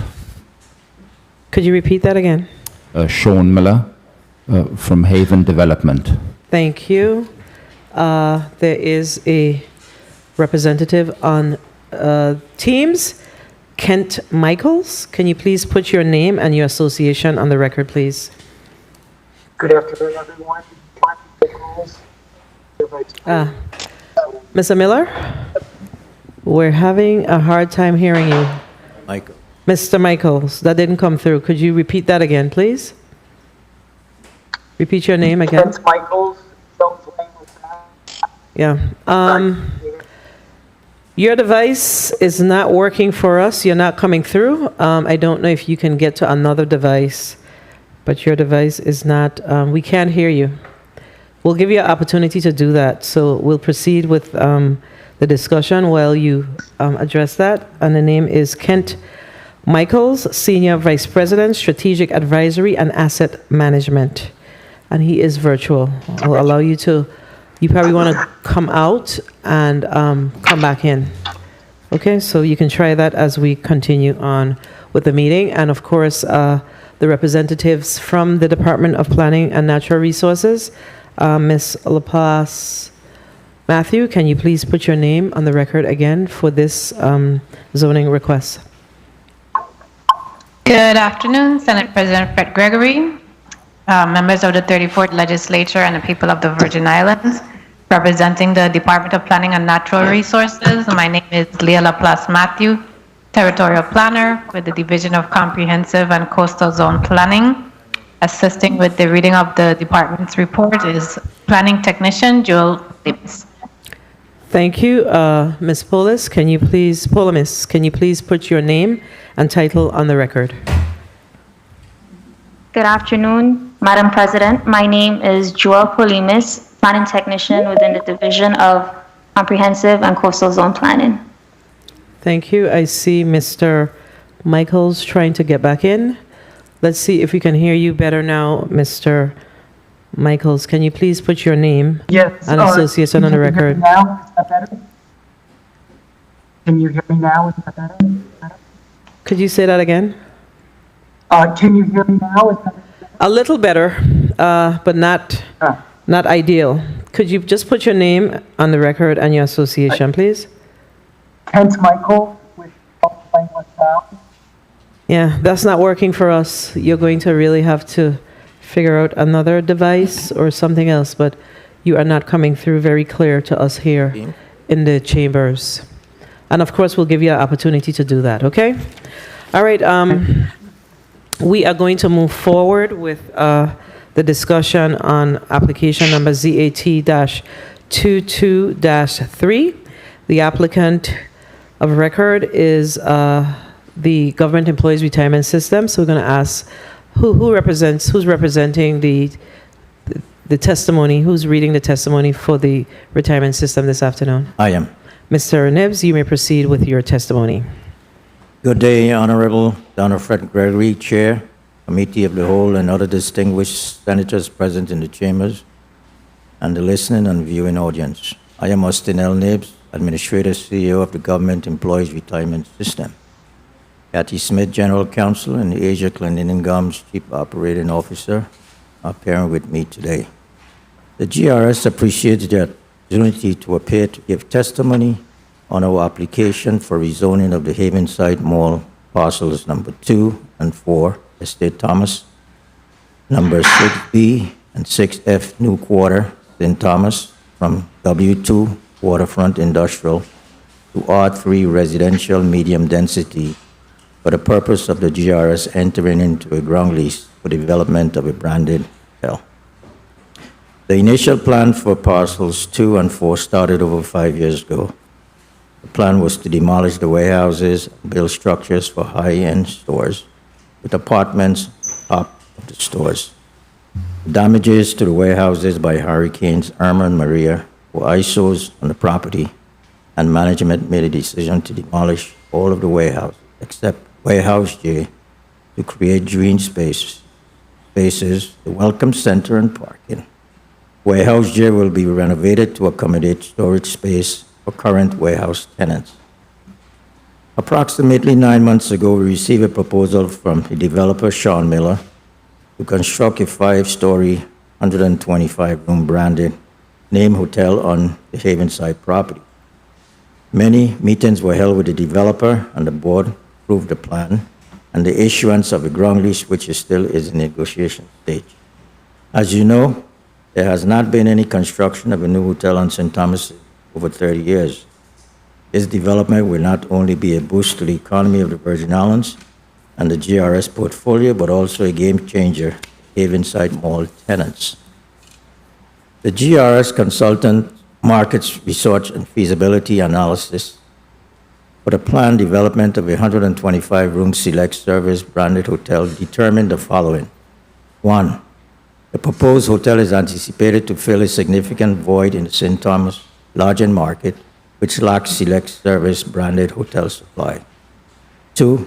Comparable hotels in the Caribbean region and potentially competitive product in St. Thomas have exhibited relatively high occupancy and ADR historically, which bodes well for the proposed hotel revenue potential. 3. The proposed hotel is expected to yield a return on investment that is considered attractive to most hotel developers in the region and adequately compensates for the high risk inherent in undertaking new hotel development in the current market environment. And 4, indications suggest that the ground rent potential for the proposed hotel amounts to at least a couple $100,000 a year, which may be structured as a combination of fixed rent and percentage rent based on the proposed hotel revenues performance. This project enhances the GRS plan development and diversification of the Havenside Mall and lessens the GRS, its tenants dependent on cruise ship traffic. Madam Chair and Senators, the ability to enter into ground lease on Parcel 2 with the hotel developer is the beginning of an overall strategy to diversify the mall offerings and spur economic activity to include a local pop store, an exhibition hall, museum, historical tours, and authentic cultural experiences for visitors and the community. We request a favorable consideration and approval of rezoning of parcels 2 and 4 from R2 waterfront industrial to R3 residential medium density. This ends our testimony. We stand ready to answer any questions the committee may. Madam Chair, we also have a presentation that Thank you. Media, can you please bring up the GRS PowerPoint presentation?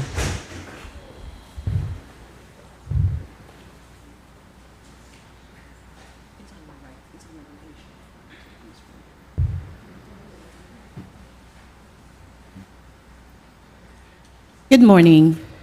Aisha Clendenin Gums, Chief Operating Officer, Haven Site Mall. Thank you.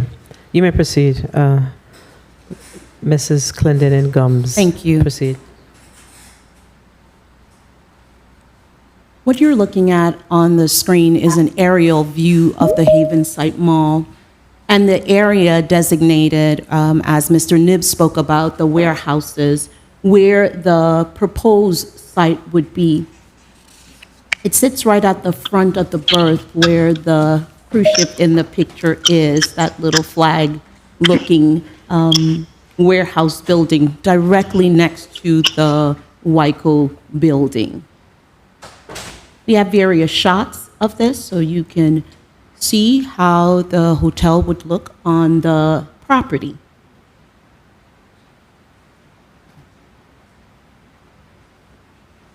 So the first phase of this project is to demolish the warehouses. On parcel number 2 and number 4, as Mr. Nibbs said, the warehouses were destroyed and lots of damage from the hurricane. So we're demolishing warehouses 3, Michael storeroom. The big long one is 5, closest to the road, 4A and 4. The warehouse closest to Virgin Haven, the little red roof with the yellow, is warehouse J, and that will remain for storage space for our tenants.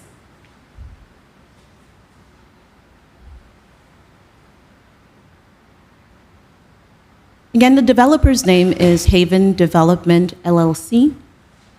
The legal address, again, we're calling it parcels 2 and 4. Parcel 2 being the parcel where the hotel will be developed when GRS enters into a ground lease with your favorable consideration.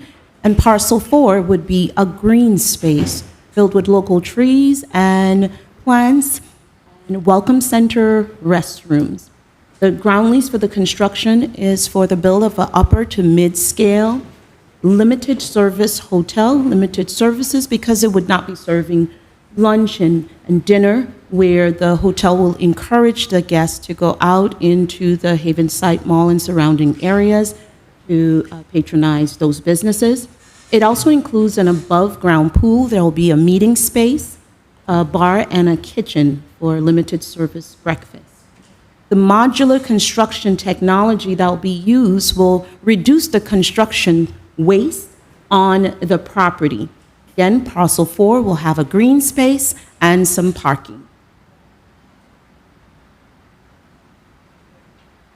The image you're seeing on your left just outlays how the hotel and the parking spaces, which will be 27 parking spaces, will be laid out on that parcel number 2 property.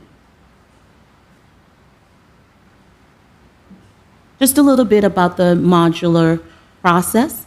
As you know, with technology now, construction has been faster and safer for the environment. So all the finishes, the interior, will be factory installed under a controlled environment in these little pods, we'll call them. The pods will be shipped to the dock and installed in a matter of days and linked together. And the developer's here so you can talk more about the process. This has been popular throughout Europe and in the United States and in Florida. They're hurricane resistant. And again, it's cost effective and effective for our environment with less construction waste. These are various pictures of parcel number 2.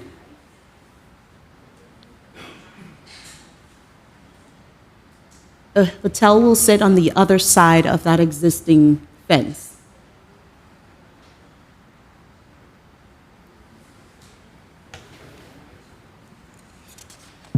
Additional views from all vantage points of the area. This is a conceptual drawing of the hotel.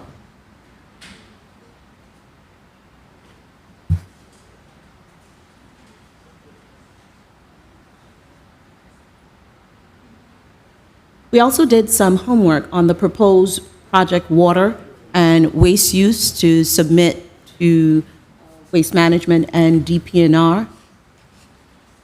The infrastructure currently on the property can sustain the hotel.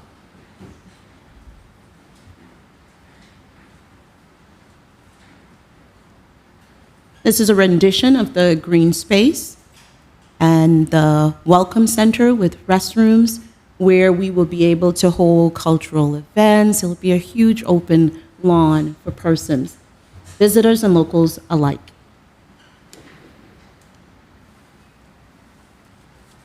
The last slide has some questions and answers that were posed to the department by DPNR. Thank you, Madam Chair. Thank you, Mrs. Clendenin Gums. Mr. Kent Michaels, let's see if we can hear you now. I think you're on mute. You're muted.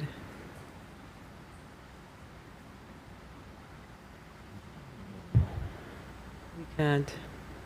Can you hear me? We're hearing you now. Yes. You are? Okay. Okay, great. I'm not sure what the issue was, but I apologize for that. So Kent Michaels here with JLL. And Jones Lang JLL is LaSalle. representing, the purpose of JLL is?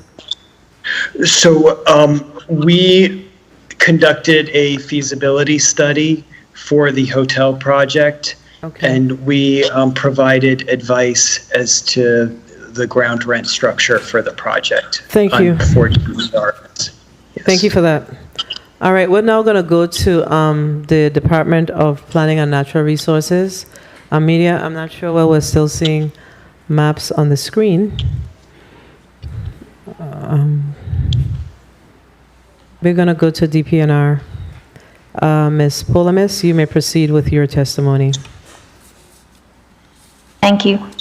Report on petition to amend official zoning map number STZ-7. Application number ZAT-22-3. Petition of the Government Employees Retirement System of the Virgin Islands, GERS, requesting that parcel numbers 2 and 4 Estate Thomas, numbers 6B and 6F New Quarter St. Thomas, be rezoned from W2 Waterfront Industrial to R3 Residential Medium Density. Owner applicant, Employees Retirement System of the Government of the Virgin Islands as per warranty deed dated June 30th, 1993, document number 4513/1993. Acreage. The property comprises a total of 4.285 acres. Parcel 2 is 1.623 acres, and parcel 4 is 2.662 acres. They are described on drawing number A9-431-T93. Current use. The property has warehouses, some slated for demolition, and has been used for storage and parking. Proposed use. To allow GERS to enter a ground lease with a developer who will construct and operate a 126-room hotel. Surrounding uses and zones. The surrounding areas are zoned W2, R3, and C commercial.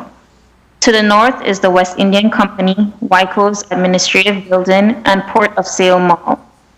To the south is Virgin's Haven Restaurant, Budget Rent-A-Car, and Senor Frost Restaurant.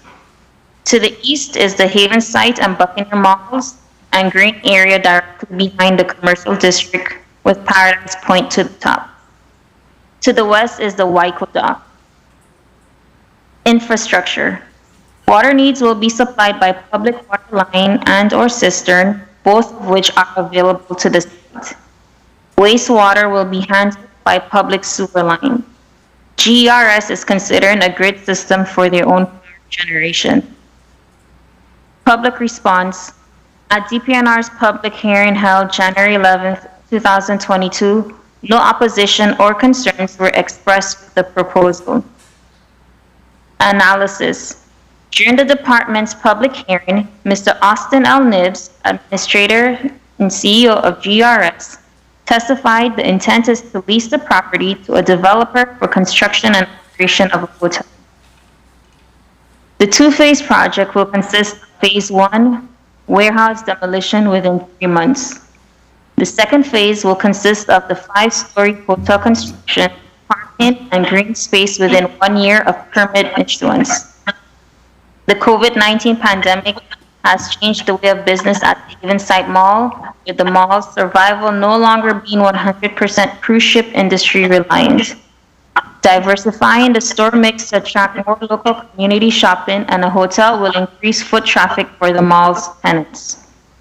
Parcel 2 will be leased for the upper to mid-scale limited service hotel and an above-ground pool, bar, kitchen, laundry, and meeting space. Parcel 4 will be used for a welcome center, parking, and green space. The current W2 zoning designation was intended for industrial uses requiring direct waterfront access to ships, loading and unloading products, requiring trucking to elsewhere on the islands. After analyzing the applicant's request, the department recommends approval of the rezoning request.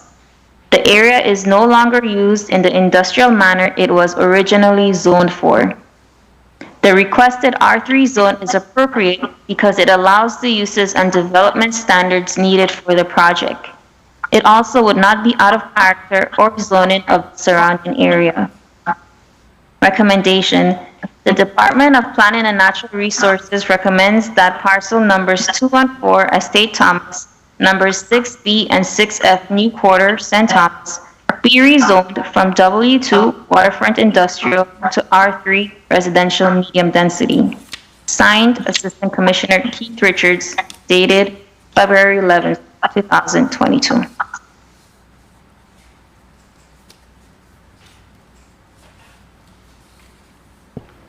Thank you, Ms. Polamis. I believe the presentation that was provided by the Government Employees Retirement System laid out the parcel and all of the the conceptual drawings, etc. So, Ms. Laplace, let me know if you have, if you wish for us to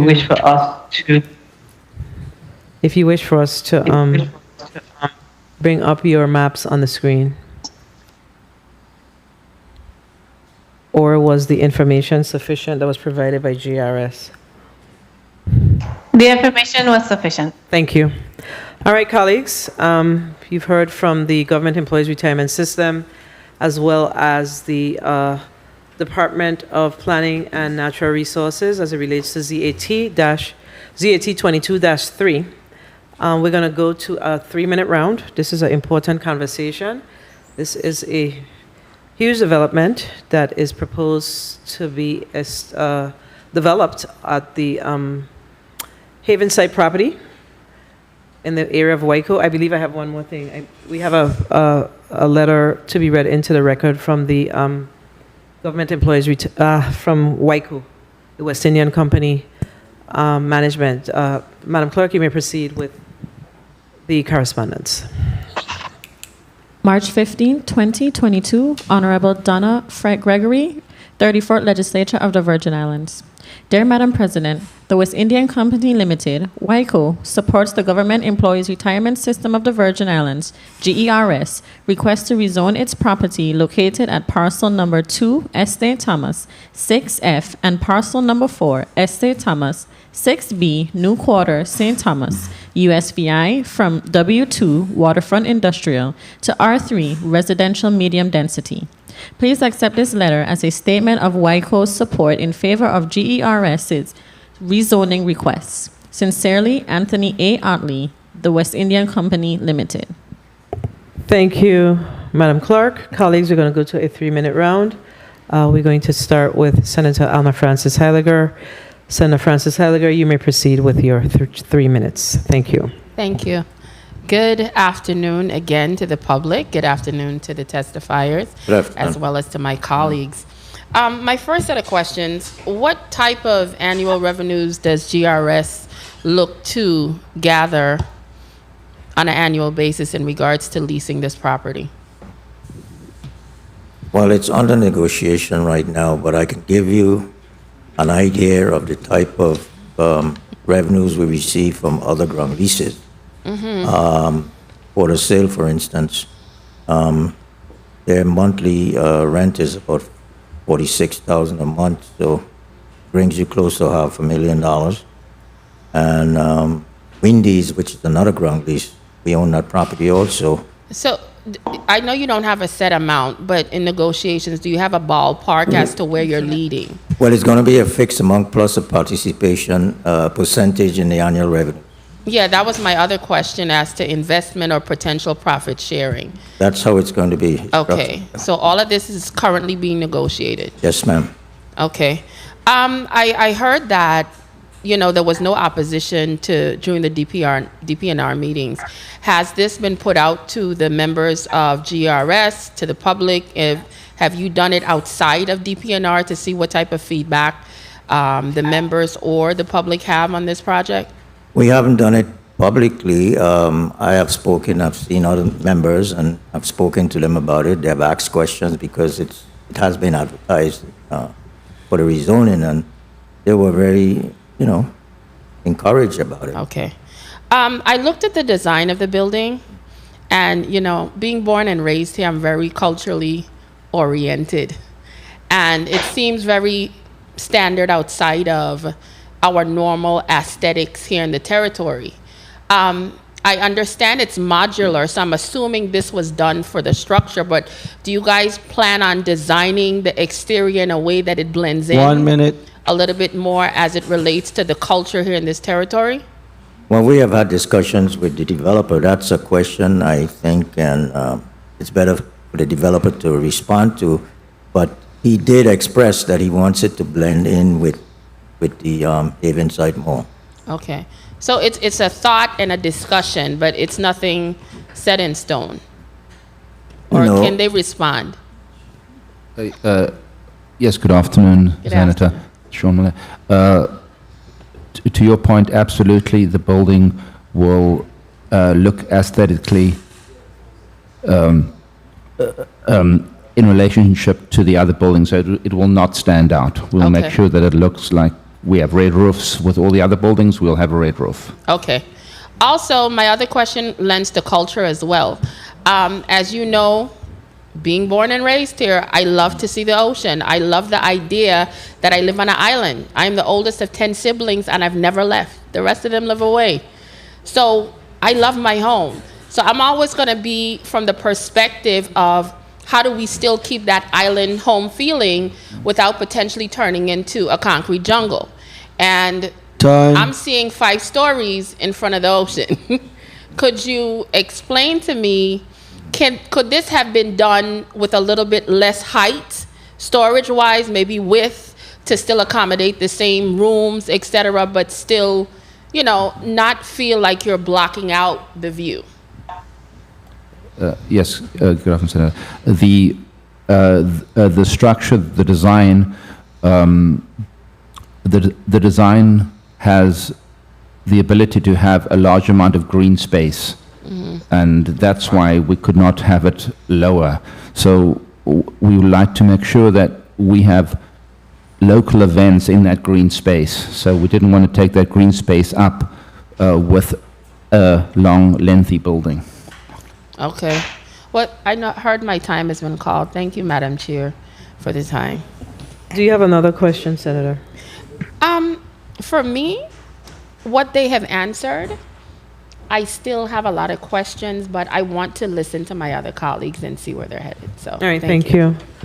Senator DeGraff, you're recognized for your 3 minutes. Thank you, Madam Chair. Good afternoon, colleagues. Good afternoon, testifiers. A couple of quick questions. DPNR, Ms. Matthew, Laplace Matthew, R3 is zoned for how many stories how high can you go in R3? The max is 6 stories, Senator. Excuse me, say again? The maximum is 6 stories. Oh, okay. Okay, good. Tourist season is coming to an end for this year. If once this passed, would it be able to, what would be the timeline for building the structure before the next tourist season comes around? Yes, good afternoon, Senator. Once we have received all the permits, we are looking for a 14 to 16 month build period. Oh, okay. Okay, Mr. Nibs, would GRS need any kind of matching funds for this project? None whatsoever. No, not to come up with anything? No. Okay. Would GRS be in any kind of managerial role of the hotel and the facility at all? We have no interest in the hotel other than collecting. Okay, good. And then in regards to Mr. Miller, you said now to put a 5-story hotel where those warehouses are being moved from and being right underwater, what type of foundation would you have to lay out to sustain such a facility? Yes, thank you, Senator. It would be the same foundation that they use in the WICO administration building, so we would have to put piles in to support the structure. Okay, so would the piles entail you busting away the bulkhead to do that? No? No, not at all. Oh, okay. Okay, and how would sewage be handled? Sewage system? There is a public sewer available, and we'd also be looking to see what we could put inside the mechanical systems for this hotel to handle sewer. Okay, so the public system probably would be overwhelmed, though. I mean, would going 5 stories up? No, there is a public sewer available in the mall at this time. Right, but again, in accommodating that many. Incidentally, Mr. Nibs, you in your statement stated 125 rooms. I know in our meeting previously it was 126 rooms and 191 beds. Which is it? 125 rooms. 125 rooms? Yes. Huh? Oh, that's what. 125? 126, 191 beds. 126 and 191 beds. Okay, Right. I remember that from yesterday. That's what I'm making sure we are dealing with that. Now, I think finally I had would be in terms of actually size from the street. 5 stories probably wouldn't look that high from the street out in that area in terms of anything behind it looking out. Correct? There's nothing behind it, as you can see the picture. It's green space. Okay. Time. And finally, I just like to add that I do support the endeavor and thank you for moving forward on that. Thank you for the time, Madam Chair. Thank you, Senator DeGraff. Let me just ask, due to the proximity of the proposed structure, hotel, has there been any consideration with rising sea levels? As you know, we know that we're in the middle of global warming, so have there been any considerations around that impacting the structure? Yes, good afternoon, Senator. The structure will be raised the same as the Waiko Administration Building is raised. So it will not be at the same level. So you could have, we're potentially looking at a 6-foot height before we start the structure. So the structure will be raised off the ground. Thank you for your response. Senator Franklin D. Johnson, you're recognized for your 3 minutes. Good afternoon. Thank you very much, Madam Chair. Good afternoon to all testifiers, viewing and listening audience. My question would probably be to Mr. Nibbs. Have you guys had any discussion with the port? Port Authority? Yes, sir.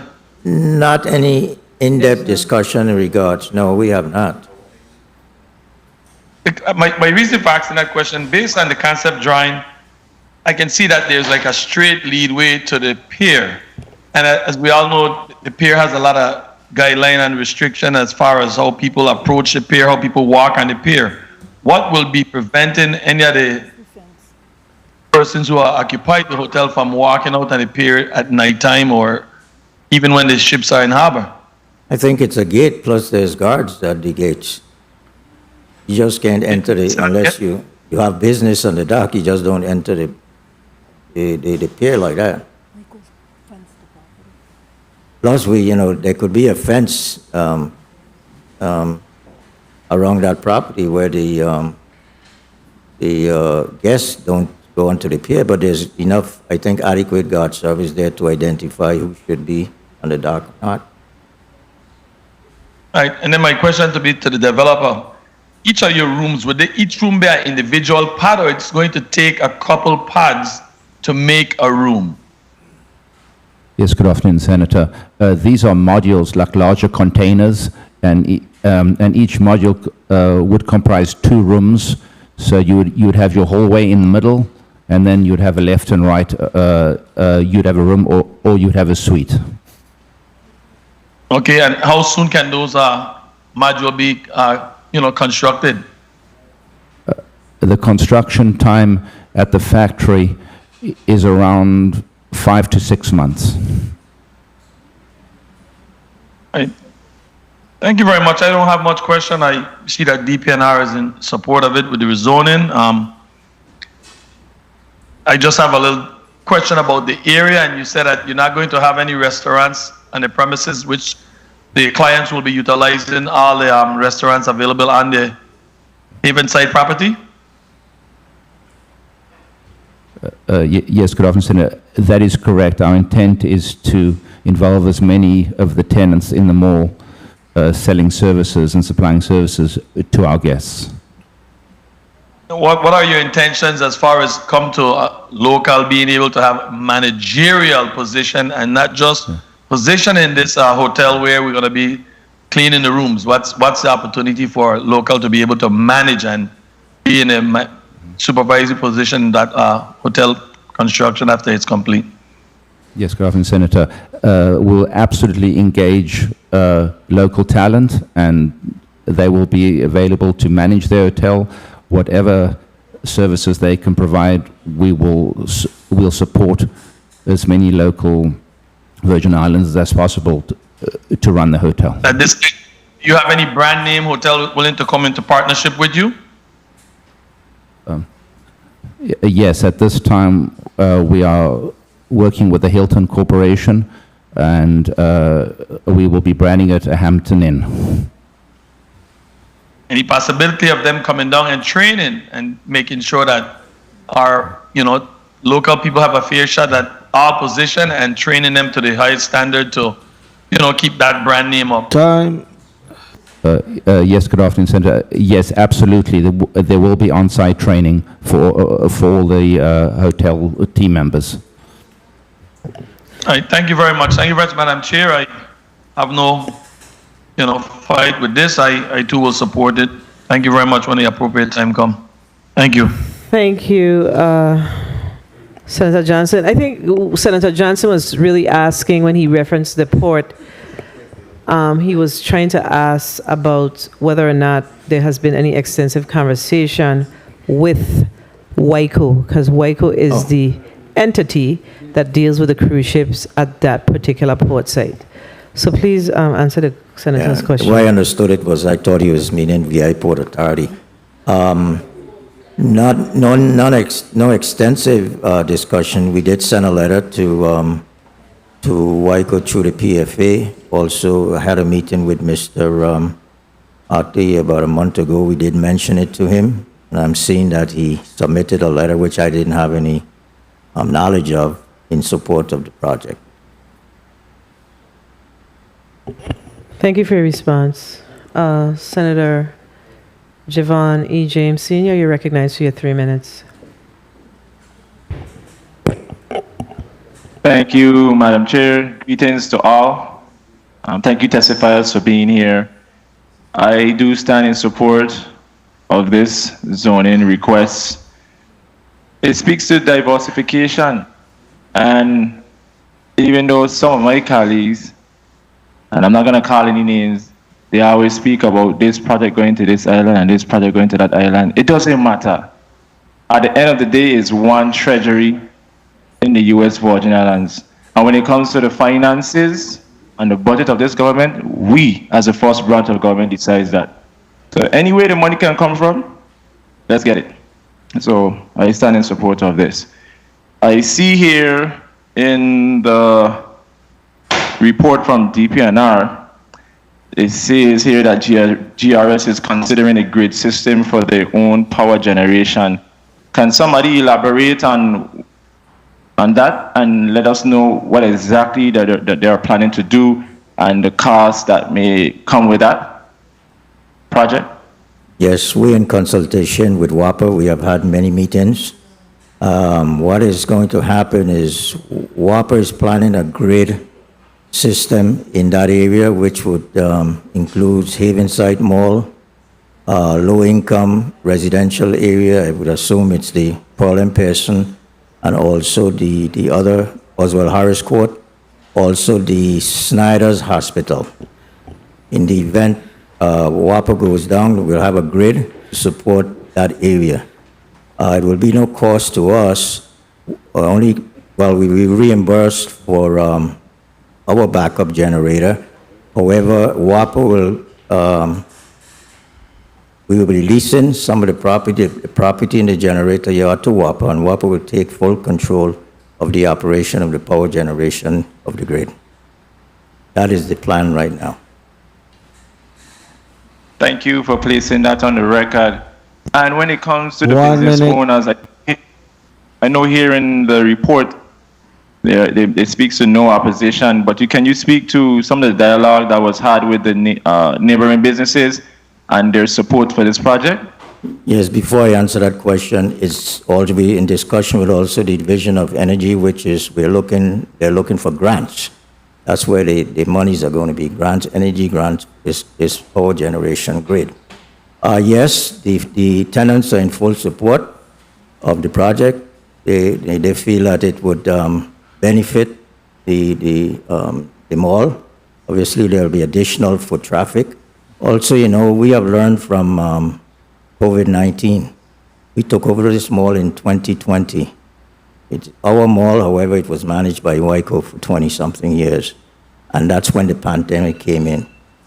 So we have been struggling with the mall. We know we have to diversify it. We have to have more local foot traffic in the mall. We cannot depend 100% on cruise ship activity anymore. So we're looking to diversify that mall to the best we can. We don't need 27, jewelry stores in the mall, and we have spoken to our tenants about it, so we are trying to diversify it as much as possible to have more local involvement in the mall. And my last question, Madam Chair. Time. When it to this zoning request and this project, are you currently working on an economic impact analysis so that we can have an idea of some projections, ideas, possible revenues that will be able to help not just the local government when it comes to the money that we get on the back end for taxes and revenues, but specifically for GRS to help with the solvency and deal with some of the issues that we face in the territory? Well, this is what Mr. Michael's group, Jones Lang LaSalle, is doing for us, the feasibility study. We're also looking at doing marketing studies. So they're the ones that are coming up with this type of information for us. And the completion for that will be? Well, I would think in about the next 60 days. Okay. Thank you, Madam Chair, for your time. I don't want to abuse my time, but I look forward to seeing an economic impact analysis so we can have an idea of what we're truly supporting here in the Virgin Islands government as far as this project. Thank you, Madam Chair. Thank you, Senator. Mr. Michaels, I think the senator's question is an important question as it relates to the economic impact. Do we have any information around that? Yes, well, so we have completed a market and feasibility study for the hotel. And as a part of that exercise, we have projected occupancy rates for the hotel for a 10-year period. We have projected average daily rates for the hotel for a 10-year period. We have projected, expenses, many of which would accrue to, labor, wages, and payroll expenses that would support the community. So, we have compiled significant data there. Now, in terms of projections on tax revenue streams and, and the exact wages, et cetera, that is, as you noted, an economic impact study and not a feasibility study. So that, that would be forthcoming.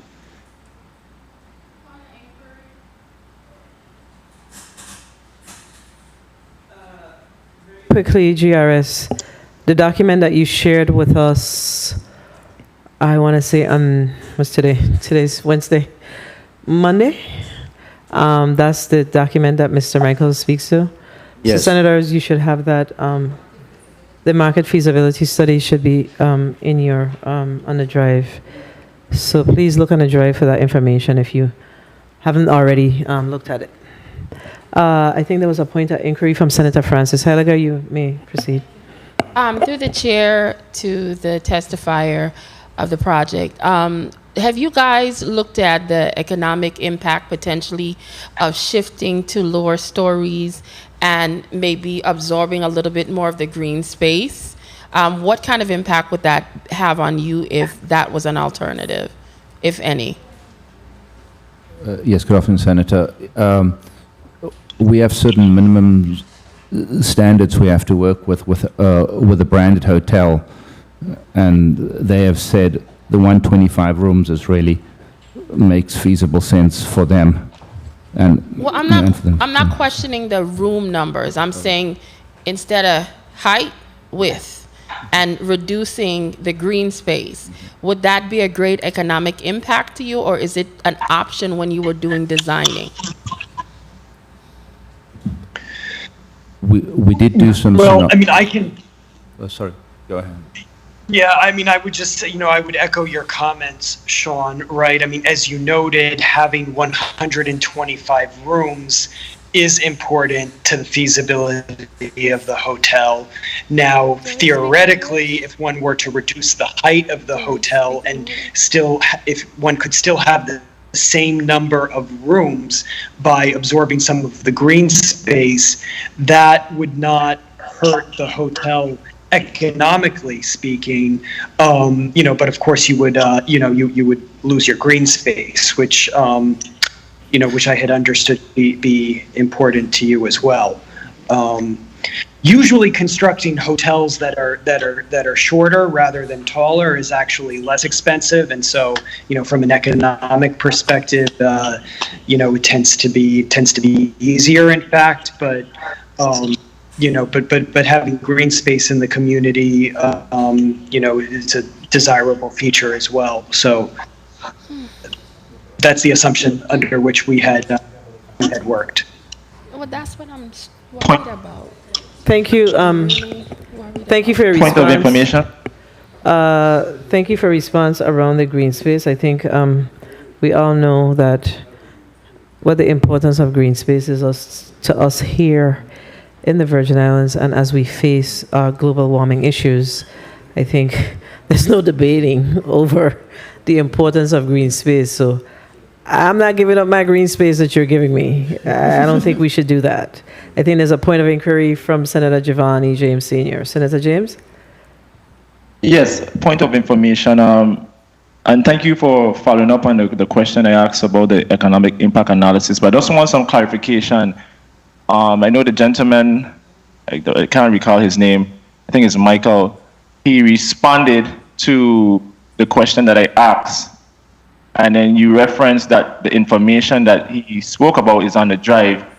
But prior to him answering the question, Mr. Austin Nibbs said within 60 days something should be completed. So I just want to make sure that we're talking about the same thing. So I just need some clarification there when it comes to what Mr. Nibbs said compared to what you said, Madam Chair. So, Mr. Nibbs, you may proceed. We do have the market analysis. I think these are preliminary. I mean, the board has not, we still need to look at this further. And that's why I said in the next 60 days, because there's still a lot of discussions going on. We're still talking with JLL on a weekly basis. So that's the reason why I said that, to have a full, comprehensive financial analysis, finance analysis of the entire impact. But for the most Madam part, Chair? you may proceed, Senator. Go ahead. No, I don't want to lose the train of thought. You can proceed. No, I was based on what you said, but for the most part, because if you're here today, it means that you've looked at the preliminary numbers and you see that this project is in fact a project of need, one, and a project that in fact helps the bottom line of the government employees retirement system, because I think that's primarily what we are interested in and the retirees should be interested in. That's correct. And, yesterday I had Yeah, I had an opportunity. Yes, exactly. That's right. Our study. Mr. Michaels, 1 second. You I had have to be recognized. So I had an opportunity to also look at the economic research numbers, and they were very enlightening to me in regards to what happened with the pandemic and with air arrivals, because we are dependent on air arrivals now, individuals who are coming in by air to traverse the mall. And it appears to me, based on the numbers between 2020 and 21, there was a significant percentage increased in the hotel room nights occupied in the Virgin Islands, the air visitor arrivals in the Virgin Islands, and also the hotel occupancy rates. So that's the reason why I said that, because we are looking at this ourselves. I got this yesterday, and there could be more discussion. thank you, Senator James. You wanted to complete your thought? Yes, so Madam Chair, in closing, I just want to say when that 60-day timeline has been reached, has reached, that we receive that document. So I just look forward to seeing that document. I do understand that this will help GRS, but when it comes to what Mr. Austin Nibbs said, I'm very interested in reading that report. So within the 60 days, I'm just requesting that they send that down to this body. Thank you, Madam Chair. Thank you. So through the chair, the Senator James is requesting that the financial impact be provided to the legislature within the 60-day period, providing that this measure passes. Thank you. Senator Joseph, you're recognized for your 3 minutes. Thank you, Madam Chair. Pleasant good day to everyone. I want to go straight to my questions. I did have some questions, and some of them were answered already. I definitely have to see the market feasibility study. As Mr. Nibbs indicated in his testimony, it's been 30 years that the St. Thomas specifically have not had a hotel developed. And the reason for that is we didn't have an upswing of overnight stay. So there wasn't a need for more hotels on the island. I recall that the not Magens Bay, there was a development that was supposed to be happening in the east side of St. Thomas, and it was shut down because there was the residents in the area, and then two, it wasn't a demand for it. It was, I think it was around like Windberg or their area, Mandal Bay. Thank you, Mandal Bay. Okay, that area. Thank you so much, Mandal Bay. And we had an issue with it because the surrounding area one, and then there was a low amount of overnight stay based on the analysis provided by the Bureau of Economic Research. In a previous life and career, I used to be an enumerator when we are actually assessing and collecting the data from our visitors arriving as well as departing from St. Thomas. So I'm very familiar with all of those data and that level of data collection. Now, to get to my question, and I did ask it when we met on Monday, is relative to the proposed merger between WICO and the Virgin Islands Port Authority. How is this project going to impact that? If we should pass this rezoning, what can we see? Because those conversations need to happen. As I mentioned, I had the privilege of being on a transition team, a governor's transition team years ago, over 20 years ago, and that was being talked about, is being talked about currently. I don't want to see that we have a transition and then there's a lot of issues that come up that may derail this project. So if you can talk to us a little bit, Mr. Nibbs, and I believe that's what one of my colleagues in the St. Croix district was talking about. Are you in conversations with VI Port Authority? Should that merger happen, and what are those issues, or is there going to be any issue? Thank you. I don't think there are going to be any issues because maybe last year we did speak with former Senator Dow. As a matter of fact, he's the one that introduced us to this project. So I don't think that he would be against it. I don't know what the structure of the merger is going to be. However, he was the one that introduced Mr. Miller to us and on the project.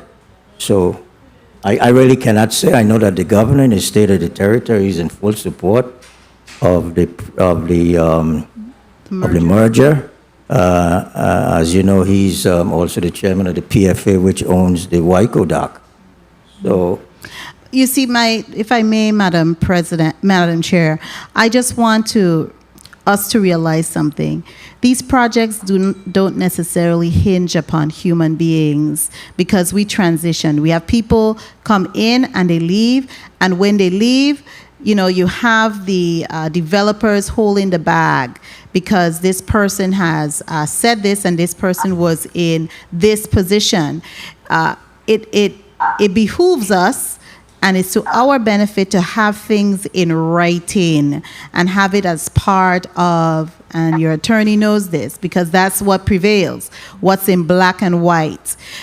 So my level of caution is always to have it in writing and memorialize it for any project that is coming forward. also, Senator, I've been in discussions with the governor on this project. As a matter of fact, he called me one time on it, and he's in full support of the project. That's all I can say. But that's verbally, and I appreciate it. But again, for me, it's what's in black and white that carries the day, and to assure that if there's any shifts, that this project, as proposed, will go forward, and that is to your benefit as well, Mr. Miller, especially if you're investing your time and your money. Thank you kindly, Madam Chair. Yes, thank you kindly. Thank you, Senator Joseph. Of course, the government of the Virgin Islands has been talking about merging WICO and Port Authority for quite some time. But guess what? Progress is progress. So we cannot wait for WICO, Port Authority, and the governor to decide when they gonna get it together? Well, we having an economic development conversation. As a matter of fact, this body, in what month? In January of this year, we gave up $40+ million of funds from our general fund that we need to go find.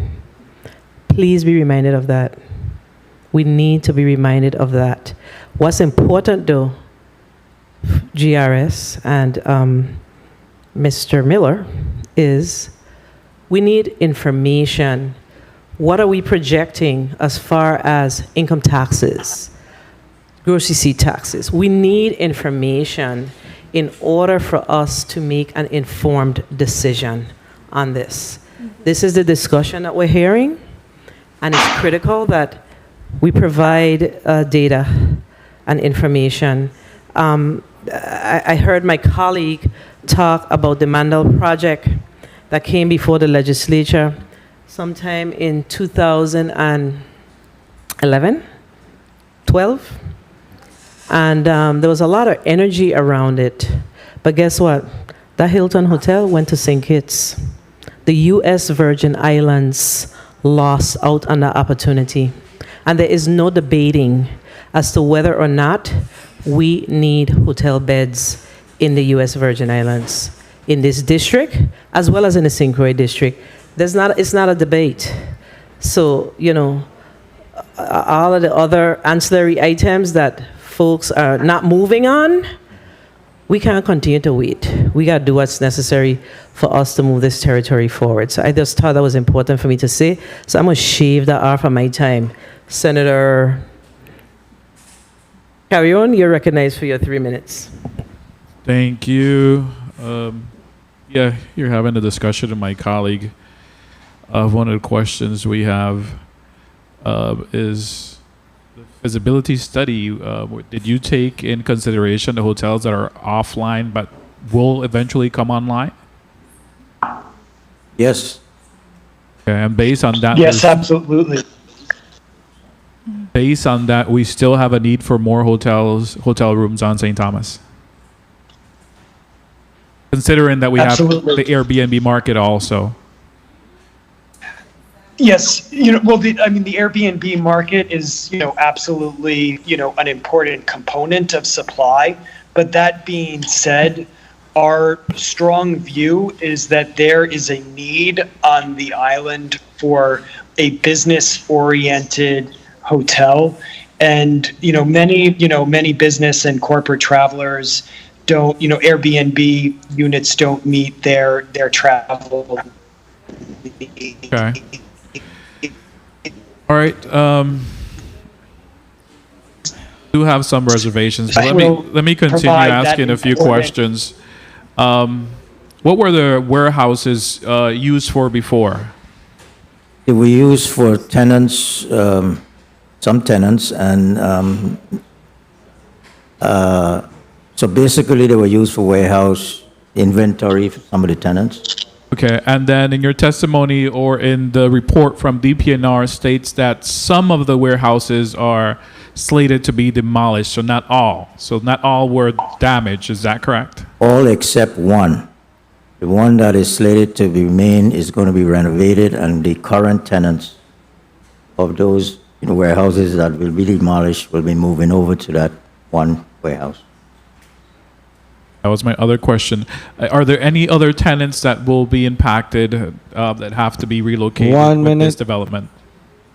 No, other than the Welcome Center, which is tourism, is a tenant. However, that warehouse, that Welcome Center will be moved over closer to the green space. Do we know what percentage would be used for green space? Because I'm hearing green space, but I'm not hearing any square footage or percentage that will be separated for green space. What percentage would that be? Senator, it will be about half of the 2.17 acres would be green space. So we're looking for at least an acre of green space. The parking space, will this be a parking garage? Multi-level, no? No, Senator. Okay. Yeah. Just for curiosity, but where are these modulars? Where will they be built? Yes, good afternoon, Senator. We're in discussion with a company that makes them in Poland. So it'll come from that port right to our port. Yeah. So we spoke about the feasibility study. Part of it is not complete, the economic impact. So we're waiting on that.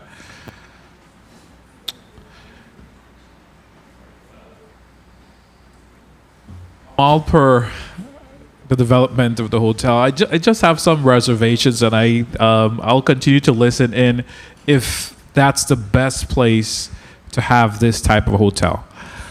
So I'll continue to listen in and make my decision when the time comes. Thank you, Madam Chair, for the leniency of the time. Thank you, Senator Carrion.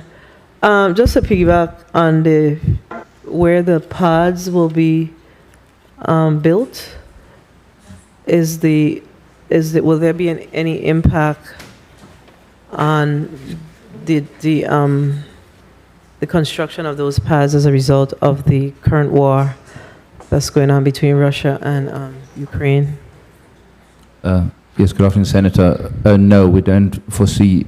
We foresee no impact, and we do have an alternative source also from another country, should that not be feasible at the time when we need them constructed. Okay. Thank you for your response. Senator Janelle K. Saru, you're recognized for your 3 minutes. Thank you. I don't really have any questions. I've asked my questions when we had our private discourse, but I really need to contemplate what's before us. Because in this territory, and we need to start reading the reports by CARICOM colleagues if you can. We have, in this territory, economic development has become synonymous with hotels, villas, and Airbnb. And do you saturate a 32 square mile island in hotels? And who works at hotels? Look at Lime Tree. When Lime Tree was up, you had skilled labor force they were making a decent salary. In this district, we have so many people working at hotels that flip beds, clean, the front desk managers, servers. And then there's a glass ceiling with them not becoming a general manager of our local hotels. And then we have, and this is not GRS issue to fight, but we have a hotel when you come off the airport, that airport authority enter into a lease with our family, and to date, nothing has been done with that hotel coming off the airport in the tourism district. And then you have Sugar Bay. I see we have new owners, the Marriott. And I don't know what the landscape of our territory, we talk about crime. Our crime rate has a direct correlation with the landscape of this territory. We have taverns, bars, gas stations, hotels, and a little bit of green space. And I am the green space champion. Because if I had a child, I do not know where I could take them with their bike, except that 2x4 land you have in Havenside. Thank God for it. So I am really concerned as a millennial of the landscape of the territory moving forward. Hotels, that's all we talk about. And I don't know if I am okay with that discourse. And I'm just being honest in a respectful way. We talk about capacity. Who we bringing home? Those with hotel and tourism jobs alone? And that really concerns me. Taking good space for a hotel. We have a building here in the corner, the former legislature, it was their welcome center at one point for tourism, abandoned in the heart of the historic district. So my colleagues may disagree with me today, and it's okay because we're a deliberative body, but I do not know if I am okay with another hotel. I am not okay. and I've said it privately, I'm saying it publicly. What are the needs of the people of this territory? And it cannot be that we're subjected to hotel jobs. Thank you for the time. Thank you, Senator Saru, for your comments. Senator Potter, you're recognized for your 3 minutes. Thank you very much, Madam Chair. Good afternoon, colleagues. Good afternoon to our testifiers who are here before us today. I really want to start by applauding Mr. Nibbs and his team for this initiative. I think that we've always been in this body for just a year, a little over a year, and I've heard this body over and over again sort of chastise Mr. Nibbs. We need for you to diversify your portfolio, and I think this is a positive effort in that direction. So I want to say kudos to you for that. Is there any risk to the GRS whatsoever with regards to this initiative, Mr. Nibbs? None that I see. Okay. The one thing that came to my mind, I know how treacherous the traffic could potentially be coming down that hill by Frenchman's Bay, heading to Havenside. And I know it can get congested on one of those days. And it's unusual right now because we're still sort of at the COVID traffic levels. Is that something that you and the developer contemplated as far as increased traffic coming down that area? Well, Senator, our main goal is to keep those hotel tenants in the mall. We don't want them to go downtown. Right. So I think the only traffic would be, I guess, additional taxis coming in and dropping off and things like that. But we're looking right now at the parking. I mean, it's horrendous in the mall. We're looking at ways to alleviate that, but our goal is to keep those people in the mall. Okay. Okay. You mentioned 27 parking spaces, and I don't have a concept of if there is an industry standard in terms of rooms to parking spaces. 27 seemed like a little to me, especially if the hotel is filled with the 100 and potentially 190 plus people. Is that something that I should be concerned about, or? Yes, good afternoon, Senator. Thanks for the question. That is the 27 just on the parcel where the hotel is. So right next door in the green space, there will be additional parking there, and we have parking in the mall already. Okay, okay. Haven Development LLC. What other projects have you done? Yes, thank you, Senator. I'm a resident of the territory. I have invested heavily in the territory. I have a world-class manufacturing facility up at Subbase, where we manufacture high-tech products for SpaceX when they launch a rocket. Those products, control systems, are manufactured here in the territory. Most flight simulators around the world use products that are manufactured here in the territory. We have a very diversified customer base of Fortune 100 aerospace and defense customers, and all those products are made here in the Virgin Islands. In addition to that, I also have an agreement with the Port Authority. I was involved in the construction of the Bob O'Connell Maintenance Building and also the Standard Aviation Hangar. This was my subsequent investment in the territory after building the production facility. And I live here with my family. Excellent, glad to hear that. As far as this concept in building, this modular concept, do we have any examples locally of any similar construction of this magnitude? Anyone here can speak to that? Yes, Senator, let me address that. There was a project a few years ago that contemplated modular. I'm aware that they're building a modular hotel now on, it was on Barbados. They've gone modular. So this is a brand new concept for the Caribbean here. All these units, you're looking at steel cages. These are modular steel cages.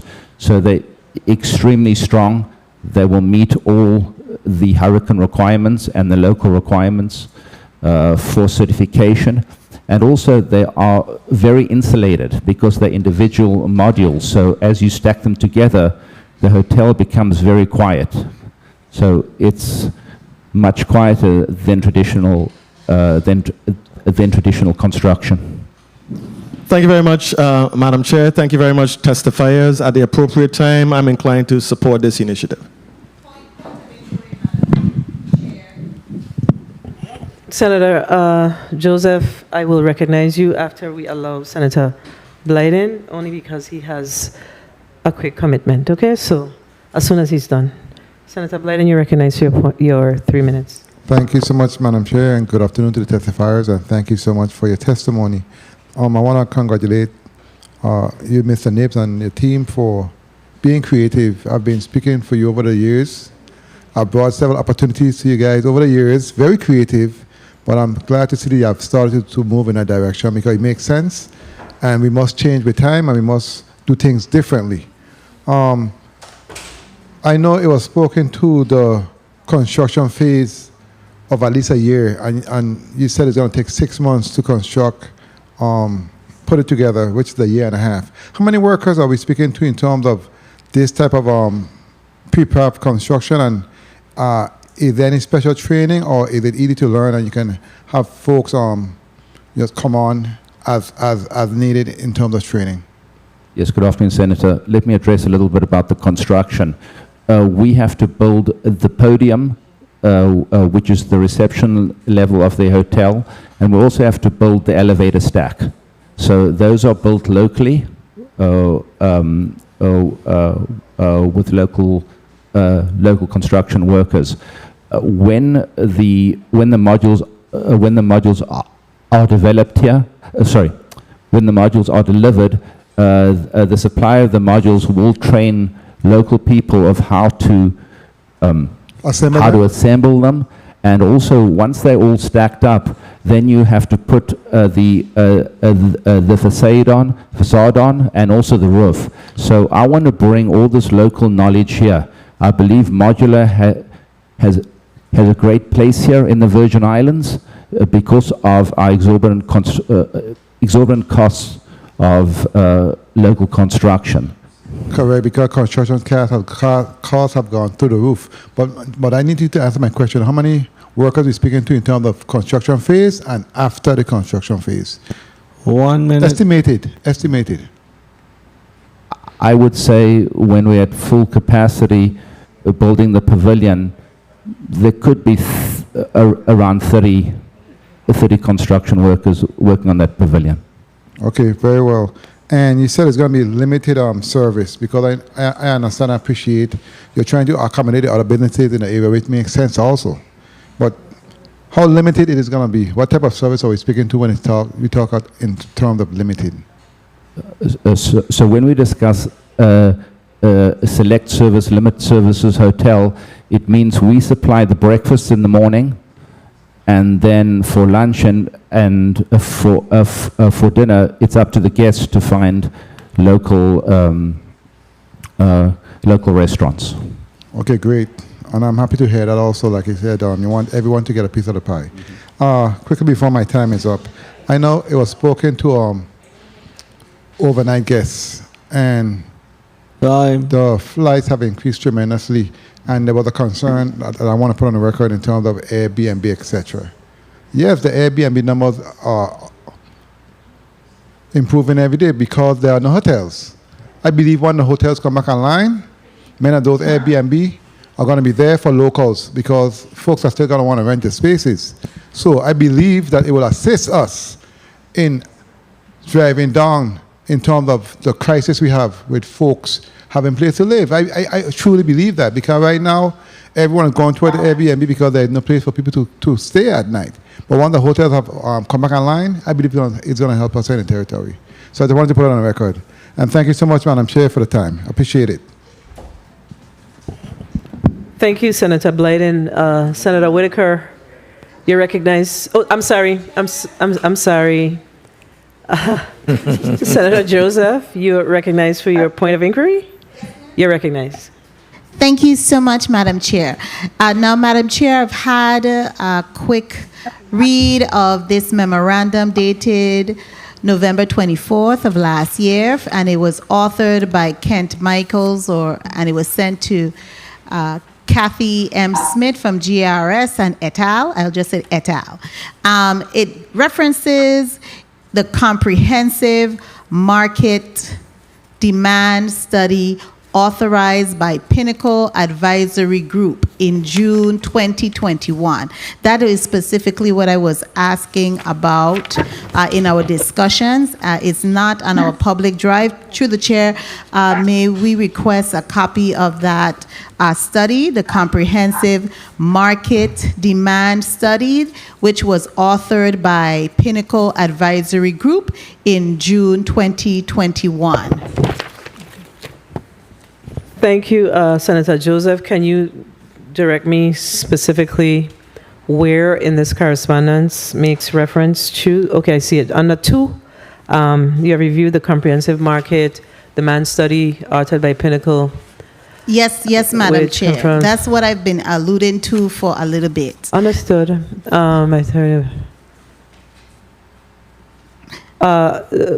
Mr. Michaels? GRS? I don't know what this means. Pinnacle Advisory Study Group was this study a study done in the for the U.S. Virgin Islands?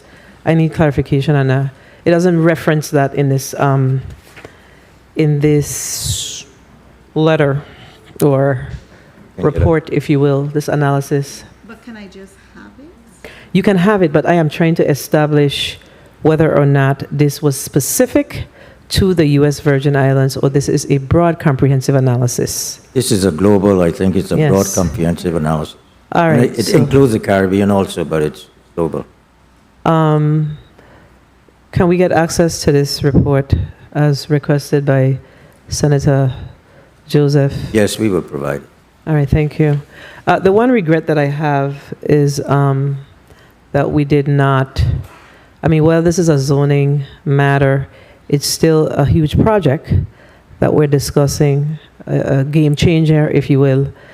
We definitely need to have a discussion with the Bureau of Economic Research, because I think I've heard a couple of things that was said today about need or not need, if you will. I think it's important that we get the information from Bureau of Economic Research around our implements coming into the territory, so we can be clear as to what we're looking at. I know that right now when I am trying to go out to dinner, or I had my sister, she was recently had to come home because there was a death in her husband's family. And they didn't really want to stay with me, but they didn't have a choice because there were no hotels available for them to stay. So, and then their other family members had these similar challenges. So I know that we are challenged there, but it's important for us to definitely see a market study and have the conversation with Bureau of Economic Research, because we also need to be making decisions not for today, but our decisions definitely need to be made for the future of Virgin Islands. So that's also an important part of the conversation. So we should be able to get and see what those projections look like going down the road. Senator, who was next? I'm trying to get my head here. That's Senator Blyden spoke. Oh, it was Senator Whitaker's turn, but there's a point of inquiry by Senator Potter. So Senator Potter, you're recognized for your point of inquiry. I recall, and I'm not sure if anybody here can answer the question, but I'm assuming that considering the nature of this development or this project, that you must have done some research. I know that not too long ago there was an initiative for a 100-room hotel in the Yacht Haven area. I haven't heard a lot about it recently, but I haven't heard that that idea was squashed. Have y'all explored that? Are you aware of that, Mr. Miller, Mr. Nibbs? Did you get any update as to the feasibility of that still moving forward? It's supposed to be a public-private partnership, something or the other. Yes, good afternoon, Senator. Unfortunately, no, I have no news on that besides the reported news from a couple of years ago when they were, Senator Potter, I think that was during the MAP administration. No, we haven't, I don't have any insight. Okay. One final question regarding the technology. Has DPNR weighed in on this modular technology? Is that something that may be a question or an issue with regards to DPNR? Yes, good afternoon, Senator. Yes, we have discussed this project with DPNR, and we showed them the technology, and as long as we meet all the local codes, they would be happy with it and support it. Thank you very much, Madam Chair. Thank you, Senator Potter. Senator Whitaker, you're recognized for your 3 minutes. Good afternoon, Madam Chairwoman. Good afternoon to my colleagues. Good afternoon to the staff. Good afternoon to the listening viewing public. Good afternoon to our testifiers. Director Nibs, I want to first, and actually just based on even the last comment from the gentleman from the company that's represented the project, when we talk about looking at all the statutes of the Virgin Islands, you have to dive a bit deeper. And I'll give reference as to why. Director Nibs, are you familiar with Title 32 of the Virgin Islands Code, Section 401, which is the Virgin Islands Casino Resort Control Act? Are you familiar with that and essentially the tenets of that act, the purpose of that legislation? No, I'm not. And how it fits into today? I'm not familiar with Okay, I would encourage you and your team at GRS, DPNR, the Public Finance Authority, and all individuals that really want to seek to address what is an issue of balance and equity between the districts. That law was put in place because after Hurricane Hugo in 1989, there was analysis done of how many hotel rooms were in St. Croix as per the law, 26 hotels, and at that time 31 on St. Thomas, St. John, and breaking down the rooms. And at that point was really trying to shift the concern that on St. Croix there was a huge disparity. So the legislation spoke to disparity, and we still have the disparity today. And it's quite unfortunate, as I will put out. And so one of the things I want to put out to the public is that I have engaged up to the governor, several individuals, governor himself, about building a hotel on St. Croix. And all I've understood is that we don't have the money to do so. So interesting today, coming in today was a bit troubling for me as one who's done a lot of research. I've also engaged individuals who would like to build hotels, particularly on St. Croix. But I want to turn now to you, and Director Nibs, you indicate in your own testimony of the concern about the number of rooms. Are you concerned about the number of rooms on St. Croix, the lack of rooms on St. Croix? Is there a concern there that the board is taking up at GRS? If I am concerned? And what are you doing about that concern, Director Nibs? Well, we're not in the hotel business. This is a ground lease. We are renting the property to the developer. You know, we did have an interest in St. Croix before with Carambola, and that was sold. We got beat up on that many times.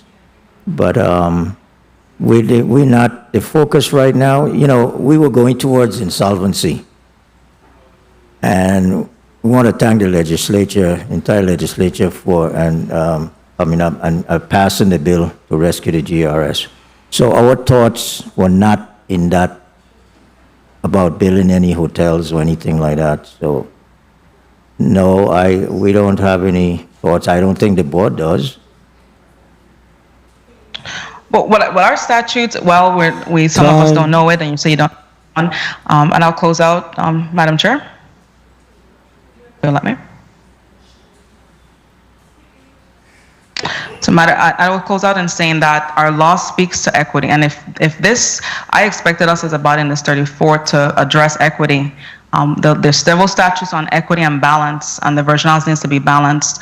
We do in fact need hotels on St. Croix. I'm not saying we don't need on St. Thomas, but if we do the comparison right now, there is really no comparison. So I do hope, if when I engage you, Director Nibs, engage the governor again, over hotel rooms, I will not get the argument that we don't have the money or there's no way that we can do that.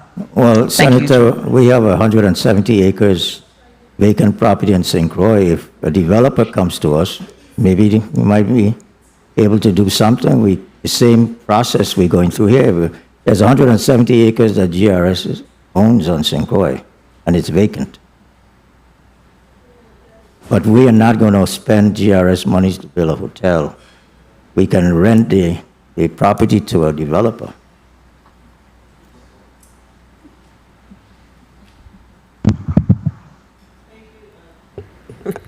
Thank you, Senator, for your point of inquiry. Senator Noel E. Francis Jr. I threw me off a little bit there. Senator Noel Francis Jr., recognized for your 3 minutes. Thank you very much, Madam Chair, and good afternoon to everyone. And I want to thank Mr. Miller for his presentation as well as GRS.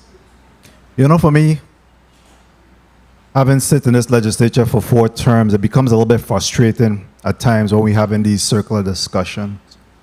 And, you know, back in 2017, in fact, there was a discussion in regards to, and it came from, you know, Governor Mappa when we were discussing the issue of the Lime Tree Bay, 110 hotel room at Yacht Haven site using cutting-edge modular construction techniques pioneered by the Polish manufacturing company Polycom. IGY and Polycom together were willing to commit $28 million in equity to the project. And this money was supposed to, they were looking for a partner of $10 million, and allegedly the remaining $10 million, Governor Mappa at the time was proposing utilizing Lime Tree Bay funding to support that, again, to benefit GRS. So today, some 4 years or so later, we're still having this discussion, and then we're still hearing about, you know, feasibility studies that need to be done. We had a hotel there before. Ramada was there, correct? Mr. Nibs? Yes, from what I understand. Okay. From what you understand, you didn't live on St. Thomas Well, Day? I remembered it. Okay. Because I live on St. Croix, and I remember coming over, and there was one there. But that was not part of our portfolio. No, but it was there, right? Yes, sir. And that's what I'm saying, that, you know, when we having, and, you know, I believe that if we're paying for JLL, they got to do a better job than this. They have a lot more information to provide us if that's the case, but they shouldn't have to provide it to us. We have the Bureau of Economic Research and all kind of analysis, the, tourism, WICO, Port Authority. We should be doing a lot of analysis in respect to tourism, hotels, because that's the business we're in. That's the business that we're in. So I'm hoping that we could really start to utilize data to drive our economy. But I agree with you in terms of diversification. We have to do something better or different over there at that facility. So I am very much in support of this. But we can't continue to spin in quicksand. We just got to get moving. Because 4 years later, that proposed hotel could have already been built, if that's the case. And if we're going to sit here and wait for another 4 years to have this discussion, somebody else, I won't be here then, right? But somebody else will be having this conversation about, you know, hotels again. And we really, as a government, as a community, we really need to decide and move on these projects because time ain't waiting for us. These developers move from here, they go to, the Marriott went to St. Kitts, we hear about it going to elsewhere. You know, we really have to move on these issues. When you have a developer that's willing to commit, you know, funding, willing to commit the time and investment, we really need to move post haste to make that happen. I just really want to ask a quick question. I know my time was called, Madam Chair, and I asked this question earlier this week, but in regards to the Army Corps of Engineers, have anyone determined whether or not there'll be a need for Army Corps of Engineers to be involved in this project? Because again, I could see some delays if that's the case. Yes, good afternoon, Senator. As per my discussion with the structural companies and the folks that worked on the WICO administration building, that was not brought up. Very well. And again, Mr. Miller, I think you're a very good corporate partner. to the Virgin Islands. We appreciate you being here and your continued development, and we look forward to working with you. Thank you, Senator. And as well as GRS. Mr. Neves. Thank you. Thank you. Thank you, Senator Francis, and I must echo your sentiments that, this is where we are. But I heard a lot of different important comments and discussions today around this particular zoning. Of course, this is a zoning request. However, it's a zoning request that has a huge impact on the way forward in the Virgin Islands. So hence the reason why we're having a mixed bag conversation around the zoning as well as the investment. And, I heard one of my colleagues, and her and I always have good discourse. So she know I come in. We have good discourse because we have the conversation about how iron sharpens iron and the like, right? So there was a conversation about housing stock. And why do we continue to have discussions around hotels, new hotels, when we talk about economic development in the territory? But let's just say specifically to the St. Thomas St. John district. The why is because I am over 50, and I was born and raised here, and as long as I have known myself, the only thing that we have truly promoted in the Virgin Islands is tourism. We've tried manufacturing, it went south. Mr. Miller does have a manufacturing business here in the Virgin Islands where he was very, I think you're very, are you still doing Boeing chips? Yeah, he was very subtle and modest about that. But he actually makes the Boeing chips for the planes that we ride out on from the Virgin Islands and ride into, right? Yeah, very modest about that, but I think that's a very important thing to say. But I'm saying that we've tried. I remember when I came home from college, or a little later down, St. Croix had a booming manufacturing industry. That they had the watch industry. Help me out. What else did you have in St. Croix? The pharmaceuticals, etc. All those things went south. We've been having the discussions with EDA about, so how do we bring those things back?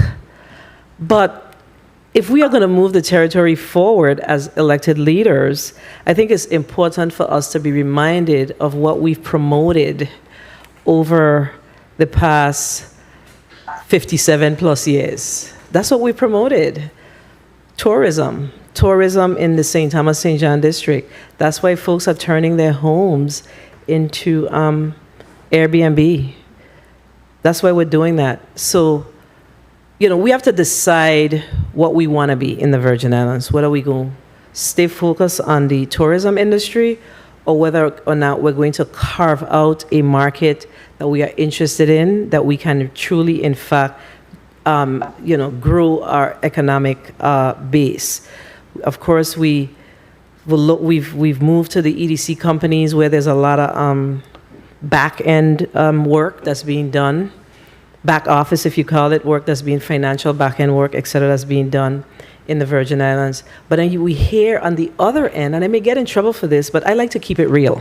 Then we hear on the other end that, these companies are coming here and getting all of these benefits. So we got to decide what we want to be as Virgin Islanders. We really have to get to that place. And as the years go by and time goes by, time is not our friend. So we have to figure out what we want to be. So again, we earlier we were talking about in the hearing before, we talked about perspective on housing stock and our locals actually trying to get a part of the market. So we got to really figure out what we want to be as Virgin Islanders. If we promote tourism in the St. Thomas St. John district, that's where we're at. So if we're talking about wanting more planes to come in here, etc., which means overnight guests, then we have to figure out how do we accommodate them. I remember just after the storms, we were so challenged because that's why we couldn't, planes, it took forever to get our major airlines to really come back, and us having overnight planes that left late, I think, or came and stayed because the pilots have to stay have to rest, I think, for a certain amount of time at a certain level of a hotel, 4-star, 5-star, whatever that is. So we have to figure out what we want to be. What is it that we want as Virgin Islanders? And, a lot of times we're elected, and then, there's so much going on, there's a lot of energy that we don't really stop to think about, so what is it that as elected leaders, or as a community, if you will, we really want to see? So, I think we're at the ripe time to, as we see the pandemic is sort of moving away from us, I think we have the right time to decide what we want to see as Virgin Islanders, what we want to see the Virgin Islands looking like as far as its economic development. It's just such a very, very important conversation that we kind of have it in silos, and we haven't had it collectively. I know we have the 2040 vision plan, but it's a vision plan. We gotta know what we want, and that's really my 2 cents on this issue today. I did have. Oh, Senator Gittins is here. Okay, I'll recognize him in a few. I did have a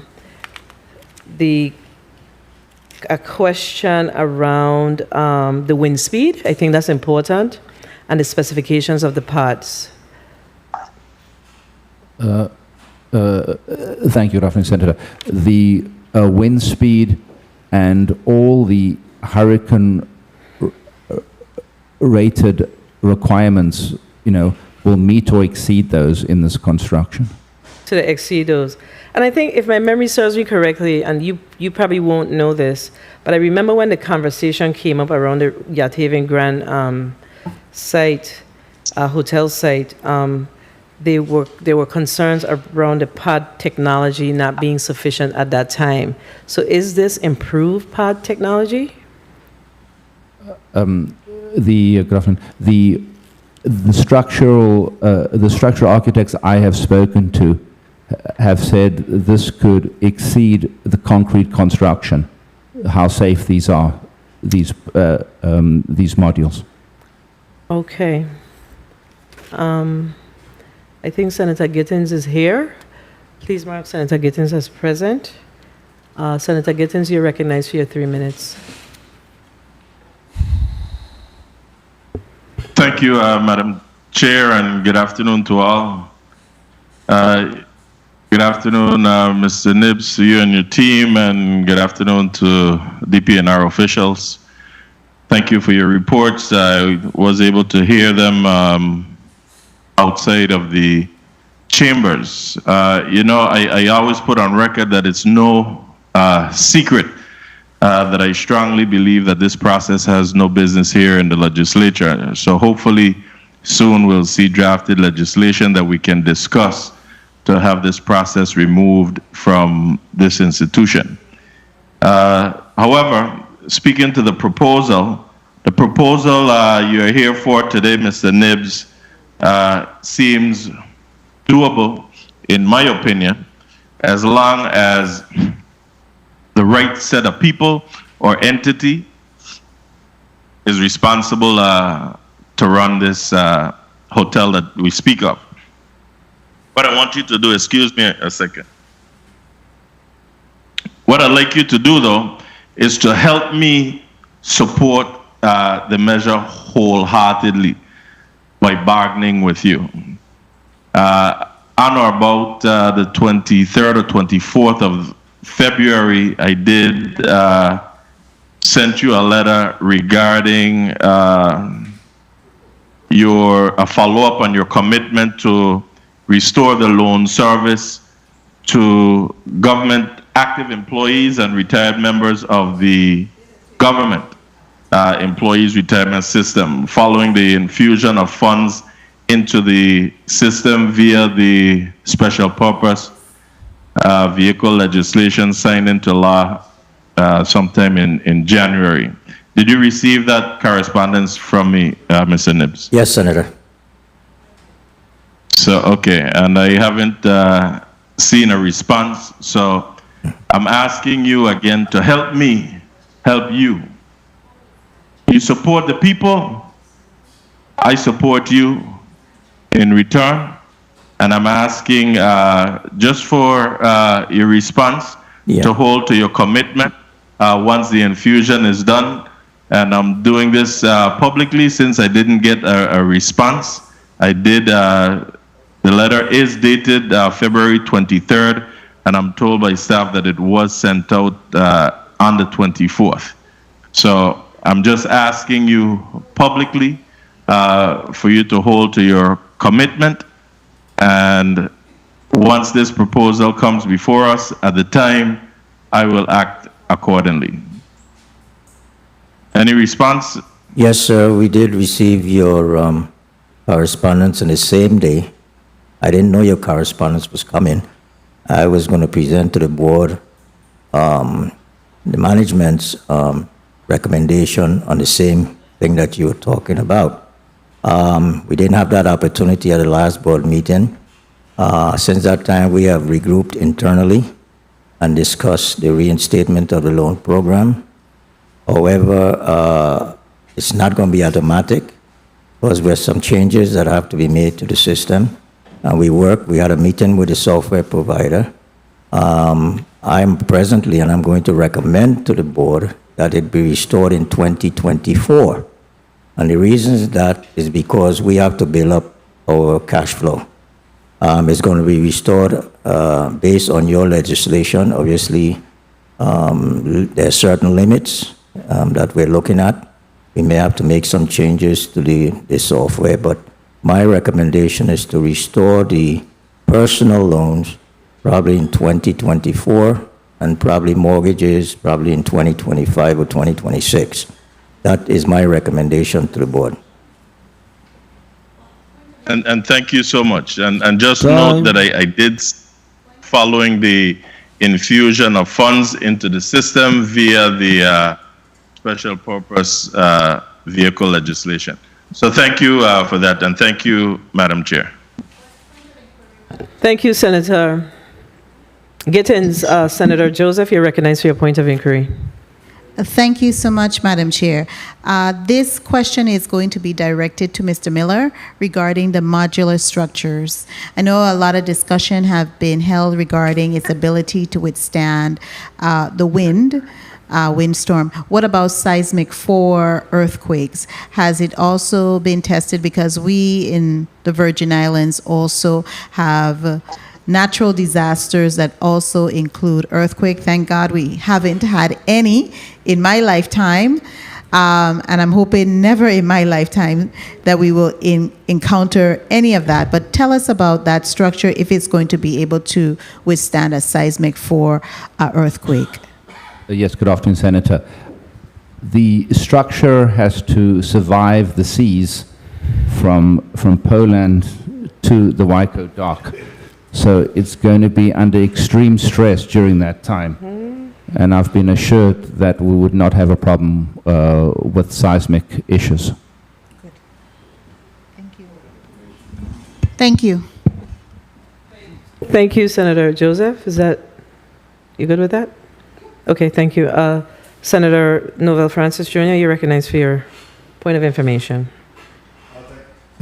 Thank you, Madam Chair. I just wanted to say that when this idea of the pods had been first brought to our attention, I did some research on it, and at that time it was really new to the USA, even though it's being done in Europe and elsewhere. But since then, there are several that have been stood up in New York, for example. They're certainly there.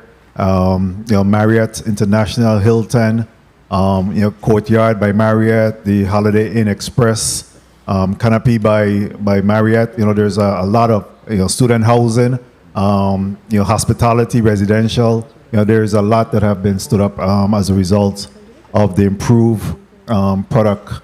So I think it's something that and it could withstand all salt air.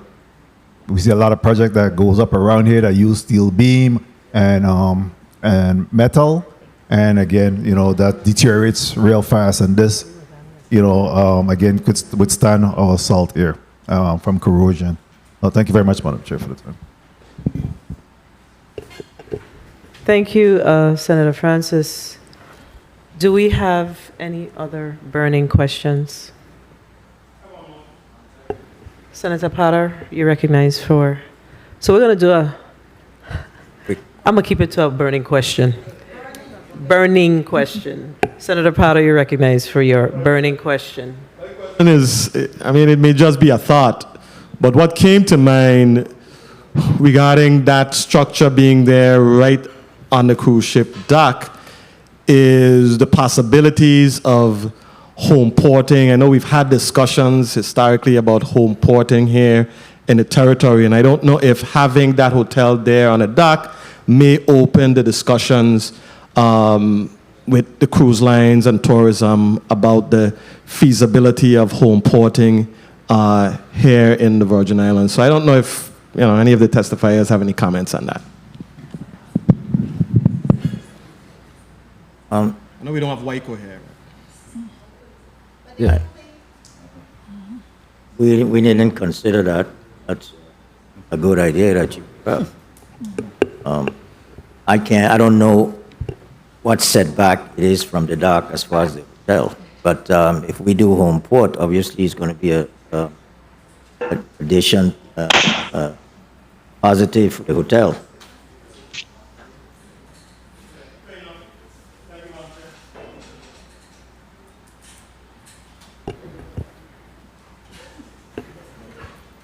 Senator Sarah, you're recognized for your point of information.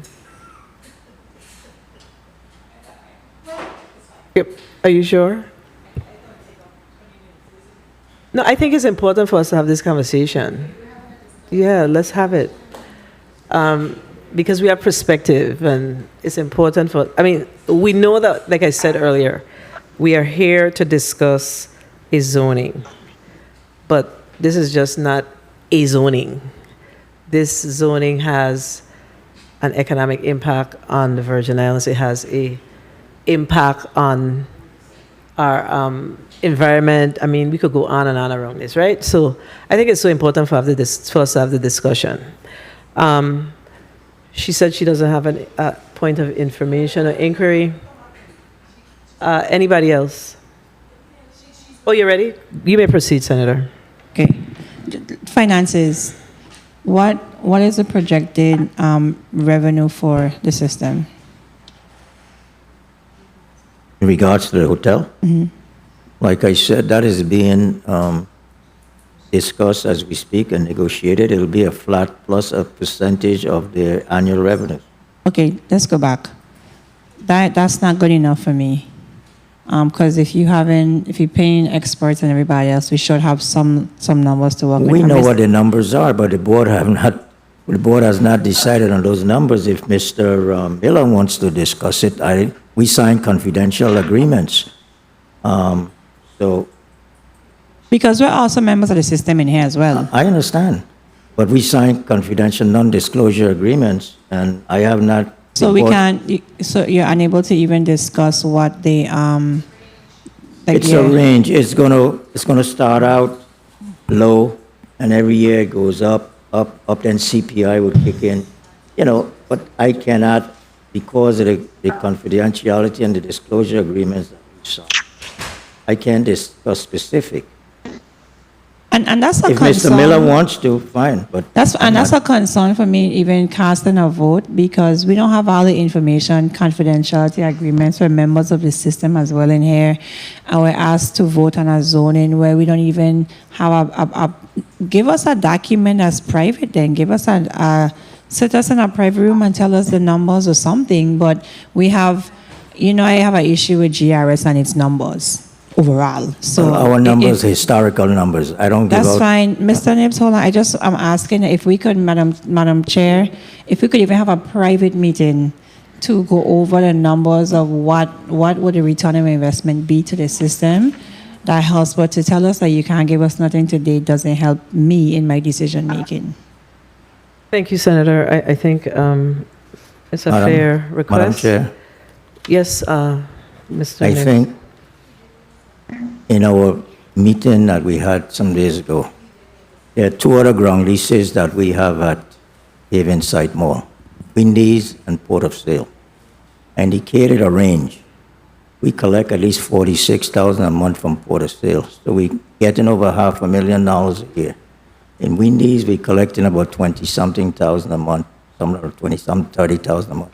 So it gives you an idea what we're up against. I cannot discuss because we have signed non-disclosure agreements. If Mr. Miller wants to divulge, we haven't even finished negotiating Yeah. with him as yet. Understood. So let me ask you, the Wendy's and Port of Sale, so you generate about $500,000 on each? Well, half $500,000 in Port of Sale and about maybe 300 and some thousand on Wendy's. How much did you say? 300, let's say around it, 300,000 in Wendy's. 3K. Do you generate business $500,000 on Port income of Sale. from either of them? Those are rents, ground lease rents. No, business income. Their business income?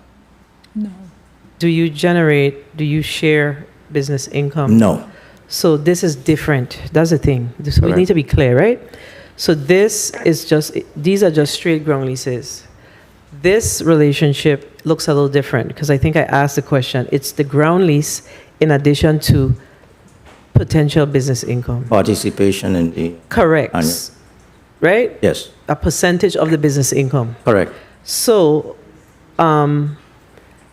while you're in negotiations, I agree that, and again, the argument may be that we are here to discuss a zoning change.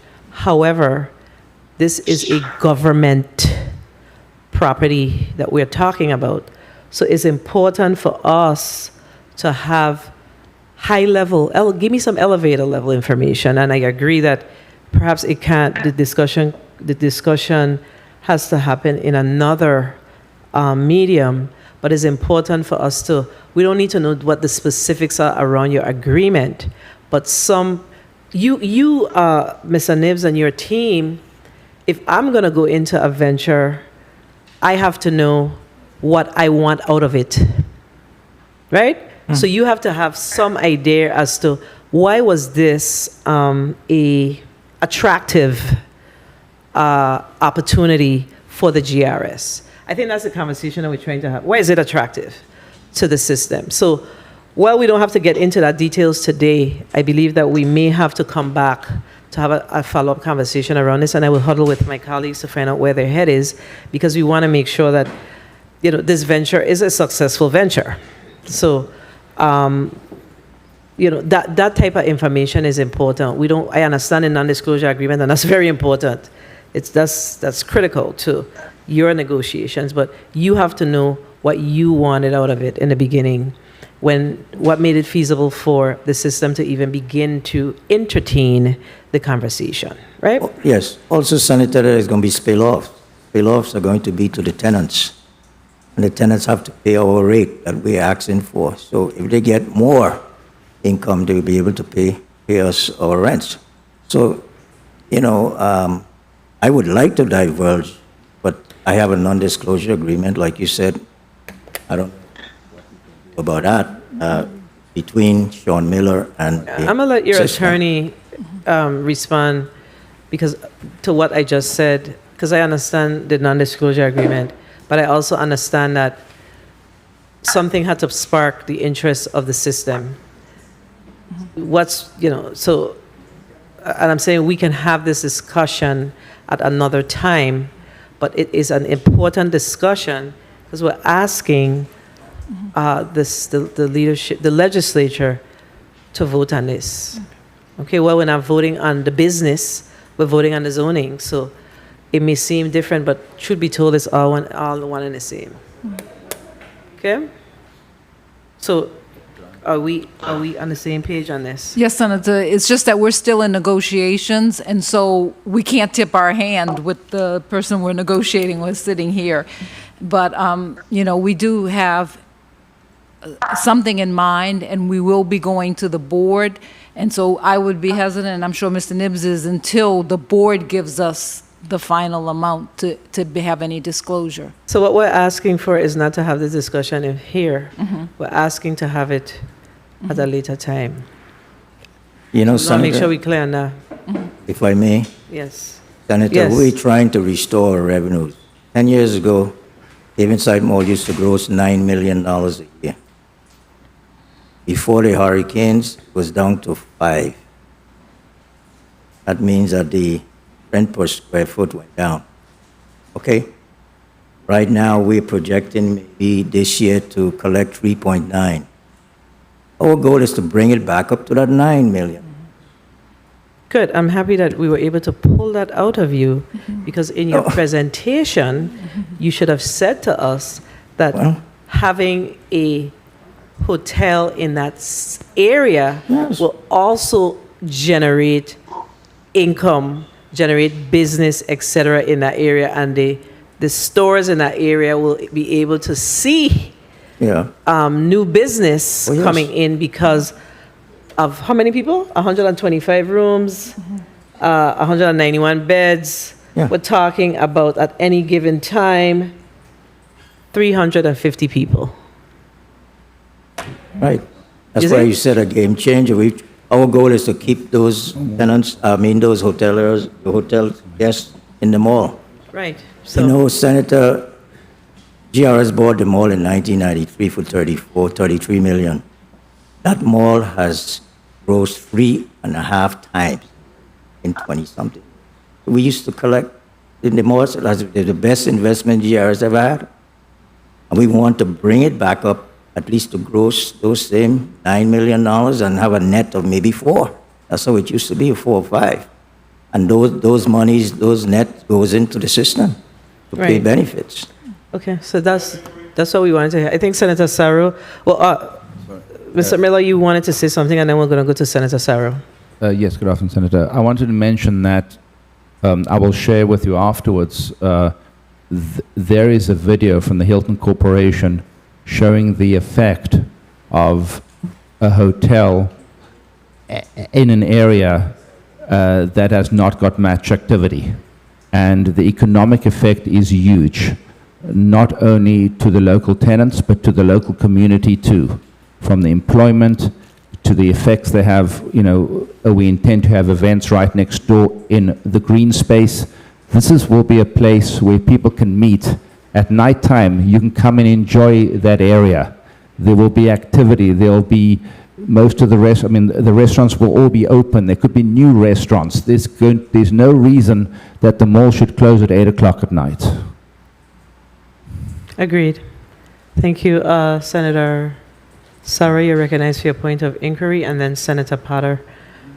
And we're going to close out this meeting. Thank you for the leniency, Madam Chair. It was really a point of information because when people come before us with these zonings and it leads to a grand economic development project, we demand more of the testifiers. And today we've kind of settled in the information we're asking for. I'm not talking about non-disclosure, but if you're going to enter into a venture, and I can't leave without saying this today, how many jobs do you plan to have for the demolition, the construction fees? What's the return of investment to the territory? All of that information, that we're asking for. So we're saying the hotel, but, it is incumbent upon us to ask those questions, because when GRS starts to stumble, the first thing you do, Mr. Nibbs, and say, oh, we need money from you, use the plan sponsor. That's always your solution. So I think I have the right to ask you for the information, but you skirting around the issue to tell me that it's non-disclosure agreements, and I'm really asking you, what is the projected return of investment to this territory? What are we looking through the numbers that you may have run in gross receipts, corporate income tax, individual income tax? So I didn't mean to belabor the issue, Madam Chair, but that is the information I'm looking for. What would be the financial benefits to this territory, and what do those numbers look like? 4 million a year, 10 million to the CAFOs? What does it look like? Your answer does not suffice to tell me that you signed a non-disclosure agreement. You have had to run the numbers, Mr. Nibbs. That Thank you, information. Madam Chair. Thank That you. You may Can I- proceed, Mr. Nibs, Oh, and then okay, we're thank trying you. to wrap up, so Sure. can you? That information was presented by the developer to our consultants. So I've seen some of the information, but again, that's non-disclosure to me because we signed a non-disclosure agreement. Okay, so we're having two different types of conversations around this, and we're going to get it straight. We're not going to be able to get it straight in this environment. I think Senator Potter, Mr. Miller, did I allow you to speak? Yes, I did, sorry, yes. Senator Potter, you may proceed with your point of inquiry. Madam Chair, thank you, Madam Chair. My question really has to do with, once this project is approved and construction commences, has any thought been devoted to how it's going to impact WICO operations, cruise ship operations during the course of the project? What kind of impact can we anticipate this having on the overall operations of WICO and the cruise ships and all of that? Because I would imagine there will be a lot of activity taking place at the project site. Has any thought been devoted towards that? Have we had discussions with the CEO of WICO, et cetera? Yes, thank you, Senator. To those points, the way the lots, the way the parcels are separated, they're separated by the access, by the access walkway from the cruise ship dock into the mall. So that's the middle of the two parcels.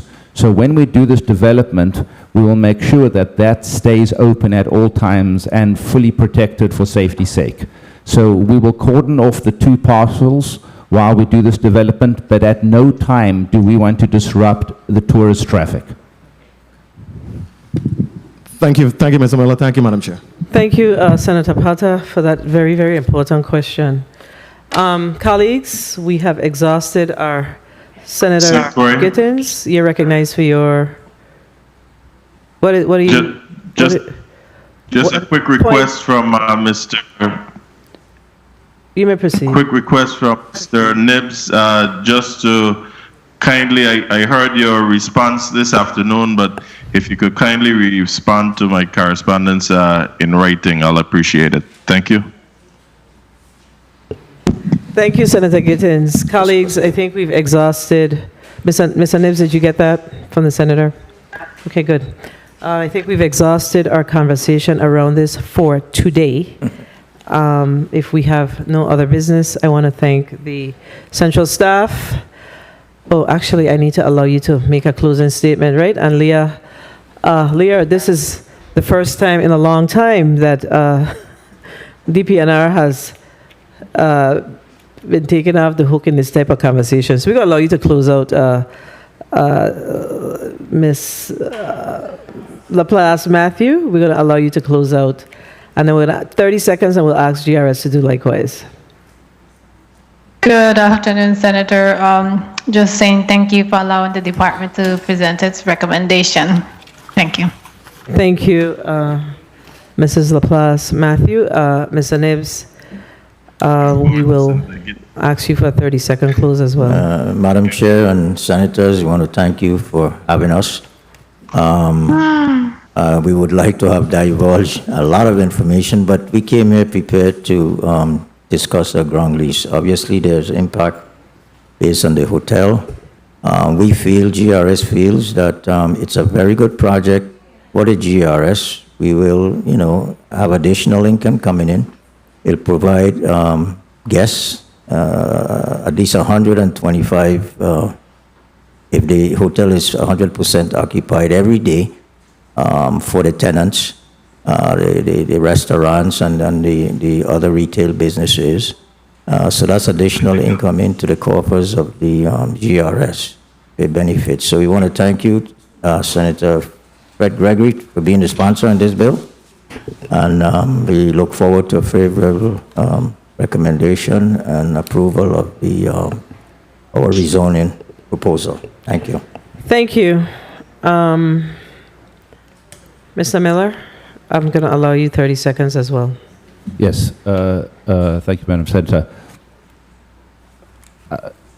I've lived in the territory for many years, and to see what's happening in the mall area and the activity that can be generated from this venture would change the whole the whole structure of the mall, and people will come and enjoy the mall, not only for tourists but for local Virgin Islanders. And I thank you for all your time. I'm very excited about this project, like the other projects I have already completed in the Virgin Islands, and I look forward to your support. Thank you. Thank you, Mr. Miller. I want to take this opportunity to introduce my intern who's on job training from Ivana Udorakan School. He is a 12th grader, and his name is Mr. Kaiser Williams. Mr. Williams, can you please stand? Oh, actually, you can't stand. You have to, yeah, okay, they're going to pan it out. They're going to pan it out. They're going to pan it out. Yes, Kaiser is a 17-year-old senior at Ivana Udorakan High School, and he's interested in studying computer engineering and becoming a computer software engineer. So he's going to spend some time in our office. Yes, so sounds like you're a gamer, Kaiser. Sounds like you're a gamer. That's a good thing. Gaming is not going away. It's not going away. So join me in welcoming him, and I know that, yes, I know that a number of us have students here interning with us. We are always excited to share our knowledge and, you know, share with the students here in the Virgin Islands the inner workings of the legislature. And when they leave, they realize that we really, really do work hard here. So they could attest to that. So I just want to thank you for that. You may have a seat. Okay. And Central staff, I want to thank them for all the work that they did to make sure that this hearing was successful. I know that we had some challenges in the beginning, but all things work for the greater good. I want to thank my staff for putting all of this voluminous documentation together. And if there is no other discussion on this particular matter, the Committee of the Whole meeting of March 16th is hereby adjourned.